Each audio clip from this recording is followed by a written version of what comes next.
ਛੋਟੇ ਲਾਡਲਿਆਂ ਨੂੰ ਅਸੀਂ ਯਾਦ ਕਰਦੇ ਹਾਂ ਤਾਂ ਉਸ ਦੌਰਾਨ ਨਵਾਬ ਮਲੇਰਕੋਟਲਾ ਨੂੰ ਵੀ ਯਾਦ ਕੀਤਾ ਜਾਂਦਾ ਹੈ। ਸਾਨੂੰ ਫਖਰ ਹੈ ਸਾਡੇ ਨਵਾਬ ਤੇ ਕਿ ਉਹਨੇ ਹੱਕ ਸੱਚ ਦੀ ਆਵਾਜ਼ ਦੇ ਵਿੱਚ ਆਪਣੀ ਆਵਾਜ਼ ਮਿਲਾਈ, ਹੱਕ ਦਾ ਸਾਥ ਦਿੱਤਾ ਔਰ ਉਹ ਜ਼ਾਲਿਮ ਵਜ਼ੀਰ ਖਾਨ ਦਾ ਸਾਥ ਨਹੀਂ ਦਿੱਤਾ ਜਿਹੜਾ ਕਿ ਉਹ ਛੋਟੇ ਮਾਸੂਮ ਬੱਚਿਆਂ ਨੂੰ ਸ਼ਹੀਦ ਕਰਨਾ ਚਾਹੁੰਦਾ ਸੀ। ਸ਼ਰ੍ਹਾ ਦੇ ਵਿੱਚ ਤਾਂ ਬੱਚਿਆਂ ਵਾਸਤੇ ਕੋਈ ਸਜ਼ਾ ਅਪੁਆਇੰਟ ਹੀ ਨਹੀਂ ਹੈ ਹੀ ਨਹੀਂ। ਕਾਜ਼ੀ ਨੂੰ ਵੀ ਬੁਲਾਇਆ ਗਿਆ ਸੀਗਾ ਦਰਬਾਰ 'ਚ, ਕਾਜ਼ੀ ਨੂੰ ਪੁੱਛਿਆ ਗਿਆ ਕਿ ਇਹਨਾਂ ਨੂੰ ਕੀ ਸਜ਼ਾ ਦਿੱਤੀ ਜਾਵੇ।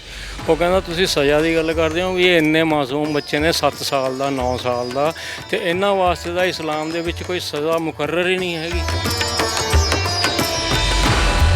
ਸ਼ੇਰ ਮੁਹੰਮਦ ਖਾਨ ਭਾਵੇਂ ਸਾਹਿਬਜ਼ਾਦਿਆਂ ਨੂੰ ਬਚਾ ਨਹੀਂ ਸਕਿਆ, ਪਰ ਉਸ ਸਮੇਂ ਉਹਨਾਂ ਦੇ ਹੱਕ 'ਚ ਬੋਲਣਾ ਖੜਨਾ ਇਹ ਬਹੁਤ ਵੱਡੀ ਗੱਲ ਹੈ।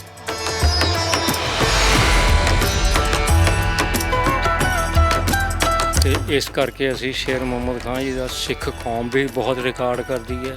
ਅਸੀਂ ਖੁਦ ਮਲੇਰਕੋਟਲੇ ਦੇ ਵਾਸੀ, ਸਾਨੂੰ ਫਖਰ ਹੈ ਇਸ ਗੱਲ ਤੇ ਕਿ ਸਾਡੇ ਨਵਾਬ ਨੇ ਹੱਕ ਦੀ ਗੱਲ ਕੀਤੀ। ਇਹ ਸ਼ੇਰ ਮੁਹੰਮਦ ਖਾਨ ਜੀ ਦੀ ਕਬਰ ਹੈ, ਇੱਥੇ ਦਫਨ ਹੈ। ਸ਼ੇਖ ਸਾਹਿਬ ਇਹ ਜਾਣਨਾ ਚਾਹੁੰਦੇ ਆ, ਜਿੱਦਾਂ ਜਦੋਂ ਹਾਂ ਦਾ ਨਾਰਾ ਮਾਰਦੇ ਨੇ ਛੋਟੇ ਸਾਹਿਬਜ਼ਾਦਿਆਂ ਦੇ ਹੱਕ ਦੇ ਵਿੱਚ, ਤਾਂ ਉਸ ਵੇਲੇ ਕੀ ਕੋਈ ਕਹਿੰਦੇ ਚਿੱਠੀ ਵੀ ਲਿਖੀ ਗਈ ਸੀਗੀ, ਉਹ ਚਿੱਠੀ ਦਾ ਜ਼ਿਕਰ ਹੈ? ਪਰ ਉਹ ਚਿੱਠੀ ਉਦੋਂ ਮਿਲੀ, ਉਹ ਔਰੰਗਜ਼ੇਬ ਦੱਖਣ 'ਚ ਫਿਰਦਾ ਸੀ ਉਸ ਟਾਈਮ, ਲੜਾਈਆਂ ਕਰਦਾ। ਉਹ ਚਿੱਠੀ ਉਦੋਂ ਮਿਲੀ ਜਦੋਂ ਸਾਹਿਬਜ਼ਾਦਿਆਂ ਨੂੰ ਉਹ ਸਾਰਾ ਕੁਝ ਕਰ ਚੁੱਕਿਆ ਸੀਗਾ। ਵਜ਼ੀਰ ਖਾਨ ਨੇ ਤਾਂ ਇਹ ਮੱਥਿਆ ਹੋਇਆ ਸੀਗਾ ਵੀ ਮੈਨੇ ਕਰਨਾ। ਜੇ ਟੋਟਲ ਮਲੇਰਕੋਟਲੇ ਦੇ ਨਵਾਬਾਂ ਦੀ ਗੱਲ ਕਰੀਏ ਤਾਂ ਦਿਲੋਂ ਨਰਮ ਦਿਲ ਜਿਹੜੇ ਸੀਗੇ ਉਹ ਸਾਰੇ ਸੀਗੇ, ਪਰ ਇਹਨਾਂ ਦੀ ਇੱਕ ਮਜਬੂਰੀ ਸੀ ਮਲੇਰਕੋਟਲੇ ਦੇ ਨਵਾਬਾਂ ਦੀ। ਮਲੇਰਕੋਟਲੇ ਦੀ ਰਿਆਸਤ ਹਮੇਸ਼ਾ ਜਿਹੜੀ ਹੈ ਉਹ ਦਿੱਲੀ ਦੇ ਅਧੀਨ ਚੱਲਦੀ ਰਹੀ ਹੈ।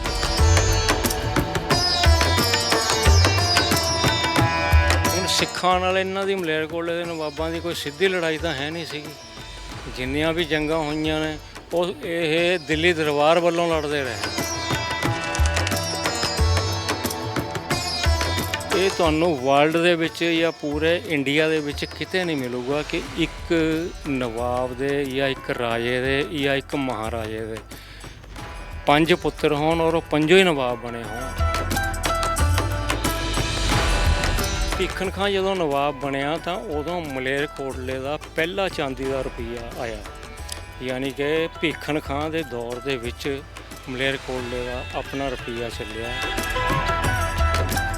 ਇਹ ਮਲੇਰਕੋਟਲੇ ਦੇ 21ਵੇਂ ਨਵਾਬ ਸੀਗੇ ਜੀ, 21ਵੇਂ ਨਵਾਬ ਸੀਗੇ ਨਵਾਬ ਅਹਿਮਦ ਅਲੀ ਖਾਨ ਸਾਹਿਬ। ਇਹ ਇਹਨਾਂ ਦਾ ਨਾਮ ਹੈ। 1908 'ਚ ਨਵਾਬ ਬਣੇ, 1947 ਤੱਕ ਰਹੇ।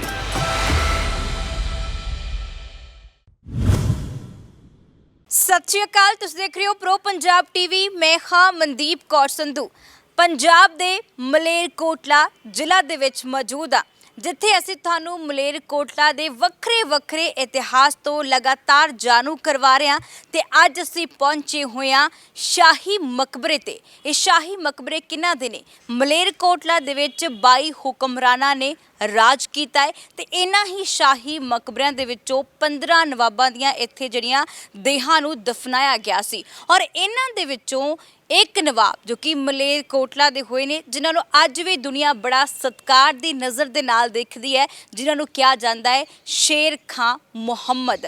ਦੱਸੋ ਉਹਨਾਂ ਦੇ ਵੱਲੋਂ 10ਮ ਪਾਤਸ਼ਾਹ ਸਾਹਿਬ ਸ਼੍ਰੀ ਗੁਰੂ ਗੋਬਿੰਦ ਸਿੰਘ ਜੀ ਦੇ ਛੋਟੇ ਸਾਹਿਬਜ਼ਾਦਿਆਂ ਦੇ ਹੱਕ ਦੇ ਵਿੱਚ ਹਾਂ ਦਾ ਨਾਰਾ ਮਾਰਿਆ ਗਿਆ ਸੀ। ਤੇ ਅੱਜ ਵੀ ਜਦੋਂ ਵੀ 10ਮ ਪਾਤਸ਼ਾਹ ਦੇ ਛੋਟੇ ਲਾਡਲਿਆਂ ਨੂੰ ਅਸੀਂ ਯਾਦ ਕਰਦੇ ਹਾਂ ਤਾਂ ਉਸ ਦੌਰਾਨ ਨਵਾਬ ਮਲੇਰਕੋਟਲਾ ਨੂੰ ਵੀ ਯਾਦ ਕੀਤਾ ਜਾਂਦਾ ਹੈ। ਤੇ ਆਓ ਅੱਜ ਅਸੀਂ ਉਸ ਵਿਲੱਖਣ ਇਤਿਹਾਸ ਤੇ ਨਜ਼ਰ ਪਾਉਂਦੇ ਹੋਏ ਉਹਨਾਂ ਮਕਬਰਿਆਂ ਦੇ ਨਾਲ ਵਾਕਿਫ ਕਰਾਵਾਂਗੇ। ਕੀ ਇਤਿਹਾਸ ਹੈ ਇਹਨਾਂ ਇਮਾਰਤਾਂ ਦਾ, ਜੋ ਬੇਸ਼ੱਕ ਅੱਜ ਖੰਡਰ ਦਾ ਰੂਪ ਧਾਰਨ ਕਰਦੀਆਂ ਜਾ ਰਹੀਆਂ ਨੇ।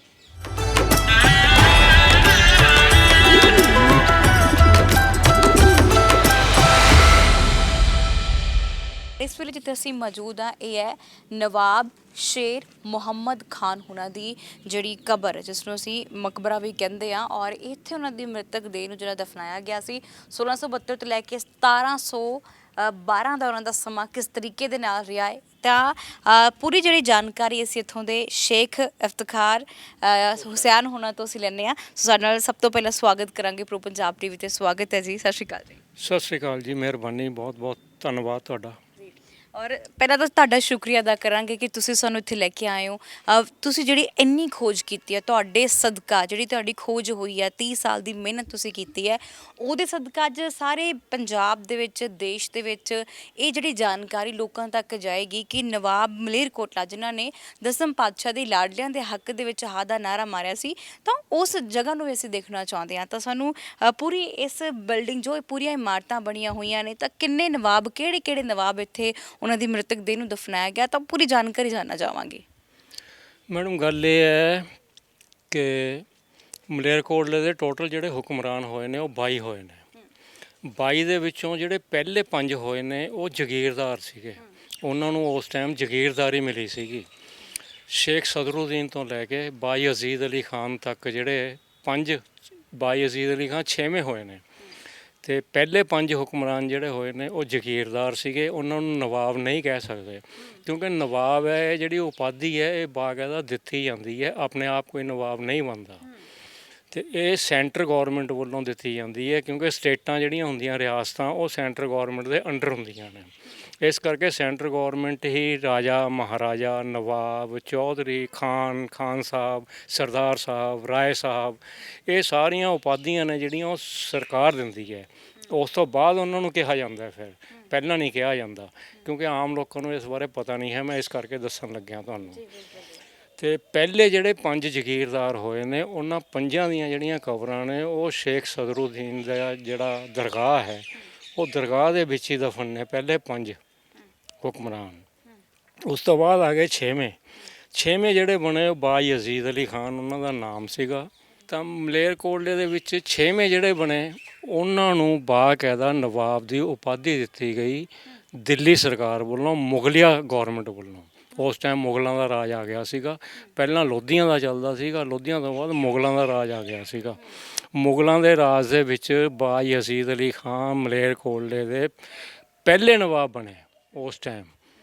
ਤਾਂ ਪਹਿਲੇ ਜਦੋਂ ਨਵਾਬ ਬਣੇ ਉਹ ਜਗੀਰਦਾਰੀ ਫਿਰ ਖ਼ਤਮ ਹੋ ਗਈ। ਫਿਰ ਉਸ ਤੋਂ ਬਾਅਦ ਨਵਾਬ ਕਹਿਣ ਲੱਗ ਪਏ, ਯਾਨੀ ਕਿ 22 ਚੋਂ 5 ਕੱਢ ਦਈਏ ਤਾਂ 5 ਜਗੀਰਦਾਰ ਹੋਏ ਨੇ, 17 ਜਿਹੜੇ ਹੋਏ ਨੇ ਉਹ ਨਵਾਬ ਹੋਏ ਨੇ। 17 ਦੇ ਵਿੱਚੋਂ 15 ਨਵਾਬ ਇੱਥੇ ਦਫਨ ਨੇ ਇਸ ਜਗ੍ਹਾ 'ਚ। ਉਹ ਹੁਣ ਤੁਸੀਂ ਪੁੱਛੋਗੇ ਵੀ 17 ਚੋਂ 15 ਕਿਉਂ ਨੇ ਇੱਥੇ, ਜਾਂ 22 ਦੇ ਵਿੱਚੋਂ 15 ਕਿਉਂ ਨੇ। ਪਹਿਲੇ 5 ਤਾਂ ਤੁਹਾਨੂੰ ਦੱਸਤਾ ਜਗੀਰਦਾਰ ਉੱਥੇ ਨੇ। ਉਸ ਤੋਂ ਬਾਅਦ ਵਾਲੇ ਜਿਹੜੇ 2 ਹੋਏ ਨੇ ਉਹ ਸ਼ਹਿਰ ਦੇ ਅਲੱਗ-ਅਲੱਗ ਹੋਰ ਇਲਾਕਿਆਂ 'ਚ ਦਫਨ ਨੇ, ਉਹਨਾਂ ਦੀਆਂ ਕਬਰਾਂ ਉੱਥੇ ਨੇ। ਸ਼ੇਰ ਮੁਹੰਮਦ ਖਾਨ ਜਿਹੜੇ ਸੀਗੇ ਉਹ ਇੱਕ ਵੱਡਾ ਨਾਮ ਸੀਗਾ, ਅਤੇ ਔਰ ਉਹਨਾਂ ਨੇ ਜਿਹੜਾ ਸ਼੍ਰੀ ਗੁਰੂ ਗੋਬਿੰਦ ਸਿੰਘ ਜੀ ਦੇ ਛੋਟੇ ਸਾਹਿਬਜ਼ਾਦਿਆਂ ਵਾਸਤੇ ਹੱਕ 'ਚ ਜਿਹੜਾ ਨਾਅਰਾ ਮਾਰਿਆ, ਉਹਦੇ ਕਰਕੇ ਵੀ ਉਹ ਮਸ਼ਹੂਰ ਹੋਏ। ਫਿਰ ਮਲੇਰਕੋਟਲਾ ਰਿਆਸਤ ਦੇ ਰਾਜਿਆਂ ਨੂੰ ਇਹ ਖਿਆਲ ਆਇਆ ਕਿ ਕਿਉਂ ਨਾ ਸ਼ਾਹੀ ਮਕਬਰੇ ਬਣਾਏ ਜਾਣ ਵੀ ਸਪੈਸ਼ਲ। ਇਹ ਜਿਹੜਾ ਜਿੱਥੇ ਜਗ੍ਹਾ 'ਤੇ ਆਪਾਂ ਖੜ੍ਹੇ ਹਾਂ ਇਹ ਸਾਰਾ ਕਬਰਿਸਤਾਨ ਸੀਗਾ। ਇੱਥੋਂ ਦਿੱਲੀ ਗੇਟ ਤੱਕ ਸਾਰਾ ਕਬਰਿਸਤਾਨ ਸੀਗਾ। ਇਹ ਕਬਰਿਸਤਾਨ ਦਾ ਇਹ ਹਿੱਸਾ ਜਿਹੜਾ ਸੀ ਇਹ ਖਾਲੀ ਸੀਗਾ। ਇਸ ਖਾਲੀ ਹਿੱਸੇ ਨੂੰ ਕਵਰ ਕਰਕੇ ਇਹਦੇ ਚਾਰੋਂ ਪਾਸੇ 4 ਦੀਵਾਰੀ ਬਣਾ ਕੇ ਫਿਰ ਇਸ ਨੂੰ ਸ਼ਾਹੀ ਮਕਬਰਿਆਂ ਦਾ ਨਾਮ ਦਿੱਤਾ ਗਿਆ ਕਿ ਸ਼ਾਹੀ ਨਵਾਬ ਜਾਂ ਉਹਨਾਂ ਦੇ ਪਰਿਵਾਰ ਦਾ ਕੋਈ ਮੈਂਬਰ ਜਦੋਂ ਉਸ ਦਾ ਇੰਤਕਾਲ ਹੋਏਗਾ, ਡੈਥ ਹੋਏਗੀ, ਤਾਂ ਉਹਨਾਂ ਨੂੰ ਇੱਥੇ ਹੀ ਦਫਨ ਕੀਤਾ ਜਾਊਗਾ। ਔਰ ਇਸ ਕਬਰਿਸਤਾਨ ਦੇ ਅੰਦਰ ਸ਼ਾਹੀ ਮਕਬਰਿਆਂ 'ਚ ਆਮ ਪਬਲਿਕ ਦਾ ਕੋਈ ਬੰਦਾ ਦਫਨ ਨਹੀਂ ਕੀਤਾ ਜਾਊਗਾ, ਸ਼ਾਹੀ ਪਰਿਵਾਰ ਹੀ ਇੱਥੇ ਦਫਨ ਹੋਣਗੇ। ਅਤੇ ਆਮ ਪਬਲਿਕ ਵਾਸਤੇ ਬਾਕੀ ਕਬਰਿਸਤਾਨ ਹੈਗਾ ਸੀਗਾ, ਅਤੇ ਸ਼ਹਿਰ ਦੇ ਹੋਰ ਵੱਖ-ਵੱਖ ਇਲਾਕਿਆਂ 'ਚ ਕਬਰਿਸਤਾਨ ਸੀਗੇ। ਤਾਂ ਇਹ ਜਿਹੜਾ ਸ਼ਾਹੀ ਮਕਬਰਿਆਂ ਦਾ ਚਲਨ ਸ਼ੁਰੂ ਹੋਇਆ ਉਹ ਨਵਾਬ ਸ਼ੇਰ ਮੁਹੰਮਦ ਖਾਂ ਤੋਂ ਹੀ ਸ਼ੁਰੂ ਹੋਇਆ। ਇਹਦੇ 'ਚ ਸਭ ਤੋਂ ਪਹਿਲਾ ਜਿਹੜਾ ਮਜ਼ਾਰ ਮਕਬਰਾ ਜਾਂ ਕਬਰ ਕਹੀਏ ਉਹ ਨਵਾਬ ਸ਼ੇਰ ਮੁਹੰਮਦ ਖਾਂ ਜੀ ਦੀ ਹੋਈ ਹੈ। ਅਤੇ ਕਿੰਨਵੇਂ ਨਵਾਬ ਸੀਗੇ ਇਹ ਮਲੇਰਕੋਟਲੇ ਦੇ 7ਵੇਂ ਸੀਗੇ ਜੀ, ਇਹ 8ਵੇਂ, ਕਿਉਂਕਿ 6ਵੇਂ ਬਾਈ ਅਜ਼ੀਜ਼ ਅਲੀ ਖਾਂ, 7ਵੇਂ ਫਿਰੋਜ਼ ਖਾਨ, ਇਹ ਫਿਰੋਜ਼ ਖਾਨ ਦੇ ਬੇਟੇ ਸੀਗੇ, ਇਹ ਸ਼ੇਰ ਮੁਹੰਮਦ ਖਾਨ। ਤਾਂ ਸ਼ੇਰ ਮੁਹੰਮਦ ਖਾਨ ਦੀ ਕਬਰ ਇਹ ਹੈ ਜੀ, ਇਹ ਮੈਂ ਆਪਾਂ ਤੁਹਾਨੂੰ ਅੰਦਰ ਜਾ ਕੇ ਦਿਖਾਉਣੀ ਹੈ।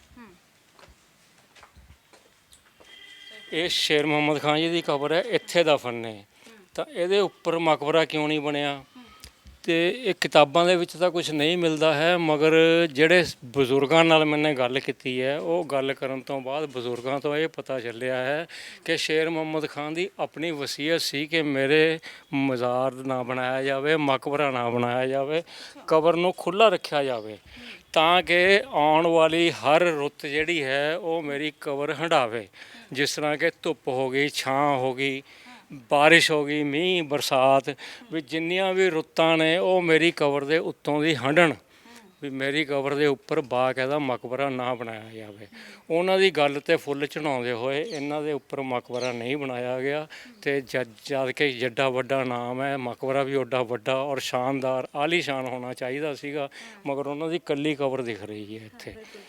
ਤੇ ਇਹਨਾਂ ਤੋਂ ਬਾਅਦ ਫਿਰ ਇਹਨਾਂ ਦੇ ਬੇਟੇ ਬਣਦੇ ਨੇ, ਫਿਰ ਅੱਗੇ ਅੱਗੇ ਆਪਾਂ ਜਾਈ ਜਾਵਾਂਗੇ। ਸ਼ੇਰ ਮੁਹੰਮਦ ਖਾਨ ਜੀ ਤੋਂ ਬਾਅਦ ਉਹਨਾਂ ਦੇ ਬੇਟੇ, ਸਭ ਤੋਂ ਵੱਡੇ ਬੇਟੇ ਸੀਗੇ ਜੀ ਗੁਲਾਮ ਹੁਸੈਨ ਖਾਨ, ਉਹ ਨਵਾਬ ਬਣੇ। ਕਿਉਂਕਿ ਨਵਾਬਾਂ ਦਾ, ਰਾਜੇ ਮਹਾਰਾਜਿਆਂ ਦਾ ਇਹ ਹੁੰਦਾ, ਜਿਹੜਾ ਸਭ ਤੋਂ ਵੱਡਾ ਬੇਟਾ ਹੁੰਦਾ ਉਹ ਰਾਜਗੱਦੀ ਸੰਭਾਲਦਾ। ਤਾਂ ਨਵਾਬ ਸ਼ੇਰ ਮੁਹੰਮਦ ਖਾਨ ਦਾ ਜਿਹੜਾ ਸਭ ਤੋਂ, ਵੈਸੇ ਇਹਨਾਂ ਦੇ 8 ਬੇਟੇ ਸੀਗੇ, 8 ਪੁੱਤਰ ਸੀਗੇ ਨਵਾਬ ਸ਼ੇਰ ਮੁਹੰਮਦ ਖਾਨ ਦੇ। 8 ਦੇ ਵਿੱਚੋਂ ਜਿਹੜੇ ਸਭ ਤੋਂ ਵੱਡੇ ਪੁੱਤਰ ਸੀਗੇ ਉਹ ਗੁਲਾਮ ਹੁਸੈਨ ਖਾਨ ਸੀਗੇ। ਗੁਲਾਮ ਹੁਸੈਨ ਖਾਨ ਜਿਹੜੇ ਸੀਗੇ ਉਹ ਸਾਊ ਬੰਦੇ ਸੀਗੇ, ਜੰਗ ਤੋਂ ਦੂਰ ਰਹਿਣ ਵਾਲੇ, ਤੇ ਮਤਲਬ ਆਪਣੇ ਉਹ ਦਾਦੇ ਸ਼ੇਖ ਸਦਰੁਦੀਨ ਤੇ ਗਏ ਸੀਗੇ, ਤੇ ਭਗਤੀ ਕਰਨ ਵਾਲੇ ਬੰਦੇ ਸੀਗੇ। ਰਾਜਿਆਂ ਵਾਲੀ ਜਾਂ ਨਵਾਬਾਂ ਵਾਲੀ ਉਹਨਾਂ 'ਚ ਕੋਈ ਗੱਲ ਹੈ ਨਹੀਂ ਸੀਗੀ। ਇਸ ਕਰਕੇ ਉਹਨਾਂ ਦਿਨਾਂ ਦੇ ਵਿੱਚ ਮਲੇਰਕੋਟਲਾ ਰਿਆਸਤ ਦਾ ਜਿਹੜਾ ਉਹ ਲੜਾਈਆਂ ਝਗੜੇ ਵੀ ਚੱਲਦੇ ਰਹਿੰਦੇ ਸੀਗੇ। ਇਸ ਕਰਕੇ ਉਹ ਨਵਾਬ ਤਾਂ ਬਣ ਗਏ, ਪਰ 5-6 ਮਹੀਨਿਆਂ ਬਾਅਦ ਉਹ ਨਵਾਬੀ ਛੱਡ ਕੇ ਆਪਣੇ ਤੋਂ ਛੋਟਾ ਭਰਾ ਸੀਗਾ ਜਿਹੜਾ ਉਹਨਾਂ ਦਾ, ਉਹ ਸੀਗਾ ਜਮਾਲ ਖਾਨ। ਜਮਾਲ ਖਾਨ ਨੂੰ ਨਵਾਬੀ ਸੰਭਾਲ ਕੇ ਆਪ 5 ਪਿੰਡਾਂ ਦੀ ਜਗੀਰ ਆਪਣੇ ਨਾਮ ਗੁਜ਼ਾਰੇ ਜੋਗੀ ਕਰਕੇ ਚਲੇ ਗਏ। ਤੇ ਇਹ ਮਕਬਰਾ ਜਿਹੜਾ ਹੈ ਇਹ ਨਵਾਬ ਸ਼ੇਰ ਮੁਹੰਮਦ ਖਾਨ ਦੇ ਦੂਜੇ ਪੁੱਤਰ ਜਿਹੜੇ ਕਿ ਨਵਾਬ ਬਣੇ, ਨਵਾਬ ਜਮਾਲ ਖਾਨ ਦਾ ਮਕਬਰਾ ਹੈ। ਨਵਾਬ ਜਮਾਲ ਖਾਨ ਹੈ ਜਿਹੜੇ ਇਹ 1712 'ਚ ਨਵਾਬ ਬਣਦੇ ਨੇ ਤੇ 1759 ਤੱਕ ਨਵਾਬ ਰਹਿੰਦੇ ਨੇ। ਤੇ ਇਹ 57 ਸਾਲ ਇਹਨਾਂ ਨੇ ਰਾਜ ਕੀਤਾ, ਮਲੇਰਕੋਟਲੇ ਦੇ ਨਵਾਬ ਰਹੇ 57 ਸਾਲ। 57 ਸਾਲਾਂ ਤੋਂ ਬਾਅਦ ਇਹਨਾਂ ਦੀ। ਅਸੀਂ ਸ਼ੇਖ ਸਾਹਿਬ ਇਹ ਜਾਣਨਾ ਚਾਹੁੰਦੇ ਹਾਂ, ਜਿੱਦਾਂ ਜਦੋਂ ਹਾ ਦਾ ਨਾਰਾ ਮਾਰਦੇ ਨੇ ਛੋਟੇ ਸਾਹਿਬਜ਼ਾਦਿਆਂ ਦੇ ਹੱਕ ਦੇ ਵਿੱਚ, ਤਾਂ ਉਸ ਵੇਲੇ ਕੀ ਕੋਈ ਕਹਿੰਦੇ ਚਿੱਠੀ ਵੀ ਲਿਖੀ ਗਈ ਸੀਗੀ, ਉਹ ਚਿੱਠੀ ਦਾ ਜ਼ਿਕਰ ਹੈ ਜੀ? ਅਸਲ ਕੀ ਥਾ, ਇਹ ਸੂਬਾ ਸਰਹੱਦ ਜਿਹਨੂੰ ਵਜ਼ੀਰ ਖਾਂ ਕਿਹਾ ਜਾਂਦਾ ਹੈ, ਸੂਬਾ ਸਰਹੱਦ ਦਾ ਸੂਬੇਦਾਰ, ਕਿਲੇਦਾਰ ਵੀ ਕਹਿੰਦੇ ਨੇ, ਗਵਰਨਰ ਵੀ ਕਹਿੰਦੇ। ਤੇ ਉਹਨੇ ਇਹ ਛੋਟੇ ਸਾਹਿਬਜ਼ਾਦਿਆਂ ਨੂੰ ਸਜ਼ਾ ਸੁਣਾਈ ਸੀ। ਉਹਨੇ ਜਦੋਂ ਉਹਨੇ ਦਰਬਾਰ ਲਾਇਆ ਤਾਂ ਉਸ ਦਰਬਾਰ ਦੇ ਵਿੱਚ ਉਹਨੇ ਆਲੇ ਦੁਆਲੇ ਦੇ ਰਾਜੇ ਮਹਾਰਾਜੇ ਇਕੱਠੇ ਕੀਤੇ। ਉਹਦੇ 'ਚ ਪਹਾੜੀ ਰਾਜੇ ਬਹੁਤ ਸੀਗੇ, ਤੇ ਉਹ ਨਵਾਬ ਮਲੇਰਕੋਟਲਾ ਸ਼ੇਰ ਮੁਹੰਮਦ ਖਾਨ ਨੂੰ ਵੀ ਸੱਦਿਆ ਸੀਗਾ। ਤਾਂ ਉਹਨਾਂ ਨੇ ਜਦੋਂ ਇਹਨਾਂ ਨੂੰ ਕਿਹਾ ਤਾਂ ਨਵਾਬ ਸ਼ੇਰ ਮੁਹੰਮਦ ਖਾਨ ਨੇ ਉਸ ਦੀ ਮੁਖਾਲਫਤ ਕੀਤੀ ਕਿ ਇਸਲਾਮ ਧਰਮ ਇਸ ਗੱਲ ਦੀ ਆਗਿਆ ਨਹੀਂ ਦਿੰਦਾ ਕਿ ਕਿਸੇ ਪਿਓ ਦਾ ਬਦਲਾ ਉਹਨਾਂ ਦੇ ਪੁੱਤਰਾਂ ਤੋਂ ਲਿੱਤਾ ਜਾਵੇ, ਔਰ ਪੁੱਤਰ ਵੀ ਉਹ ਜਿਹੜੇ ਕਿ ਮਾਸੂਮ ਹੋਣ, ਬਹੁਤ ਛੋਟੇ ਬੱਚੇ ਹੋਣ, ਉਹਨਾਂ ਤੋਂ ਬਦਲਾ ਨਹੀਂ ਲੈ ਸਕਦੇ।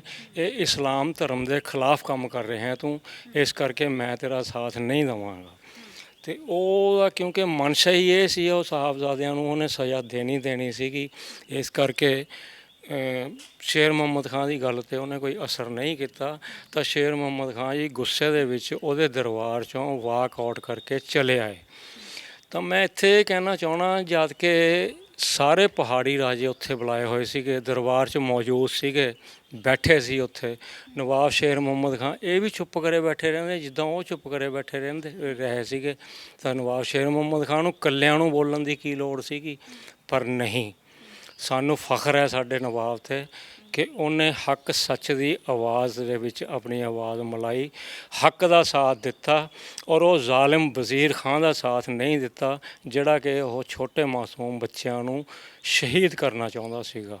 ਤੇ ਇਸ ਕਰਕੇ ਅਸੀਂ ਨਵਾਬ ਸ਼ੇਰ ਮੁਹੰਮਦ ਖਾਨ ਦੀ ਪ੍ਰਸ਼ੰਸਾ ਕਰਾਂਗੇ ਕਿ ਉਹਨਾਂ ਨੇ ਹੱਕ ਦੇ ਨਾਲ ਖੜ੍ਹੇ, ਉਹ ਹੱਕ ਦੇ ਵਿੱਚ ਆਵਾਜ਼ ਬੁਲੰਦ ਕੀਤੀ, ਜ਼ਾਲਮ ਦੇ ਨਾਲ ਆਵਾਜ਼ ਨਹੀਂ ਮਿਲਾਈ। ਤੇ ਇਸਲਾਮੀ ਸ਼ਰਅ ਦੇ ਖਿਲਾਫ ਹੈ ਨਾ ਕਿ ਬੱਚਿਆਂ ਨੂੰ ਕੋਈ ਜ਼ੁਲਮ ਨਹੀਂ ਕੀਤਾ ਜਾਏ। ਇਸਲਾਮੀ ਸ਼ਰਅ ਦੇ ਵਿੱਚ ਤਾਂ ਬੱਚਿਆਂ ਵਾਸਤੇ ਕੋਈ ਸਜ਼ਾ ਅਪੁਆਇੰਟ ਹੀ ਨਹੀਂ ਹੈ, ਹੈ ਹੀ ਨਹੀਂ। ਕਾਜ਼ੀ ਨੂੰ ਵੀ ਬੁਲਾਇਆ ਗਿਆ ਸੀਗਾ ਦਰਬਾਰ 'ਚ। ਕਾਜ਼ੀ ਨੂੰ ਪੁੱਛਿਆ ਗਿਆ ਕਿ ਇਹਨਾਂ ਨੂੰ ਕੀ ਸਜ਼ਾ ਦਿੱਤੀ ਜਾਵੇ।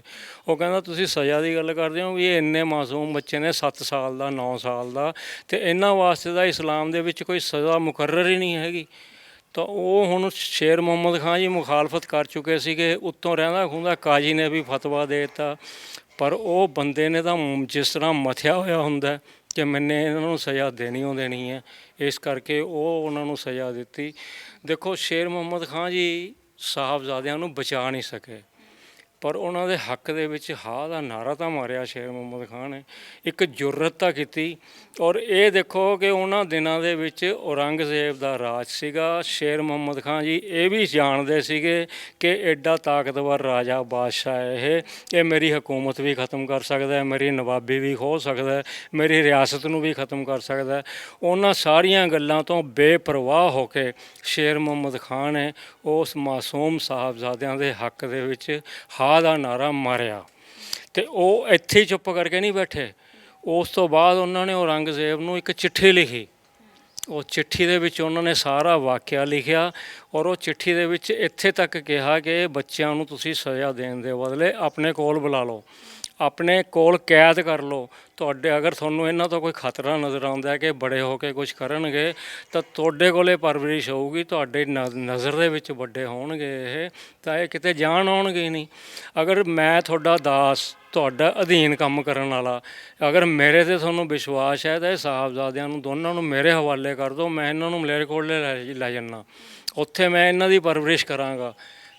ਜੇ ਮੇਰੇ 'ਤੇ ਤੁਹਾਨੂੰ ਯਕੀਨ ਹੈ ਤਾਂ ਮੈਂ ਇਹਨਾਂ ਦੀ ਪਰਵਰਿਸ਼ ਕਰ ਲਾਂਗਾ, ਤਾਂ ਇਹ ਕੱਲ੍ਹ ਨੂੰ ਜਿਹੜਾ ਤੁਹਾਨੂੰ ਖਤਰਾ ਮਹਿਸੂਸ ਕਰ ਰਹੇ ਹੋ ਉਹ ਖਤਰਾ ਟਲ ਜਾਏਗਾ।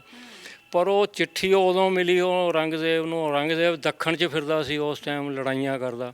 ਉਹ ਚਿੱਠੀ ਉਦੋਂ ਮਿਲੀ ਜਦੋਂ ਸਾਹਿਬਜ਼ਾਦਿਆਂ ਨੂੰ ਉਹ ਸਾਰਾ ਕੁਝ ਕਰ ਚੁੱਕਿਆ ਸੀਗਾ। ਵਜ਼ੀਰ ਖਾਨ ਨੇ ਤਾਂ ਇਹ ਮੱਥਿਆ ਹੋਇਆ ਸੀਗਾ ਵੀ ਮੈਨੇ ਕਰਨੇ। ਸ਼ੇਰ ਮੁਹੰਮਦ ਖਾਂ ਦੀਆਂ ਜਿੰਨੀਆਂ ਵੀ ਕੋਸ਼ਿਸ਼ਾਂ ਸੀਗੀਆਂ ਉਹ ਸਾਰੀਆਂ ਨਾਕਾਮ ਹੋਈਆਂ, ਪਰ ਸ਼ੇਰ ਮੁਹੰਮਦ ਖਾਂ ਨੇ ਹੱਕ 'ਚ ਨਾਅਰਾ ਮਾਰਿਆ।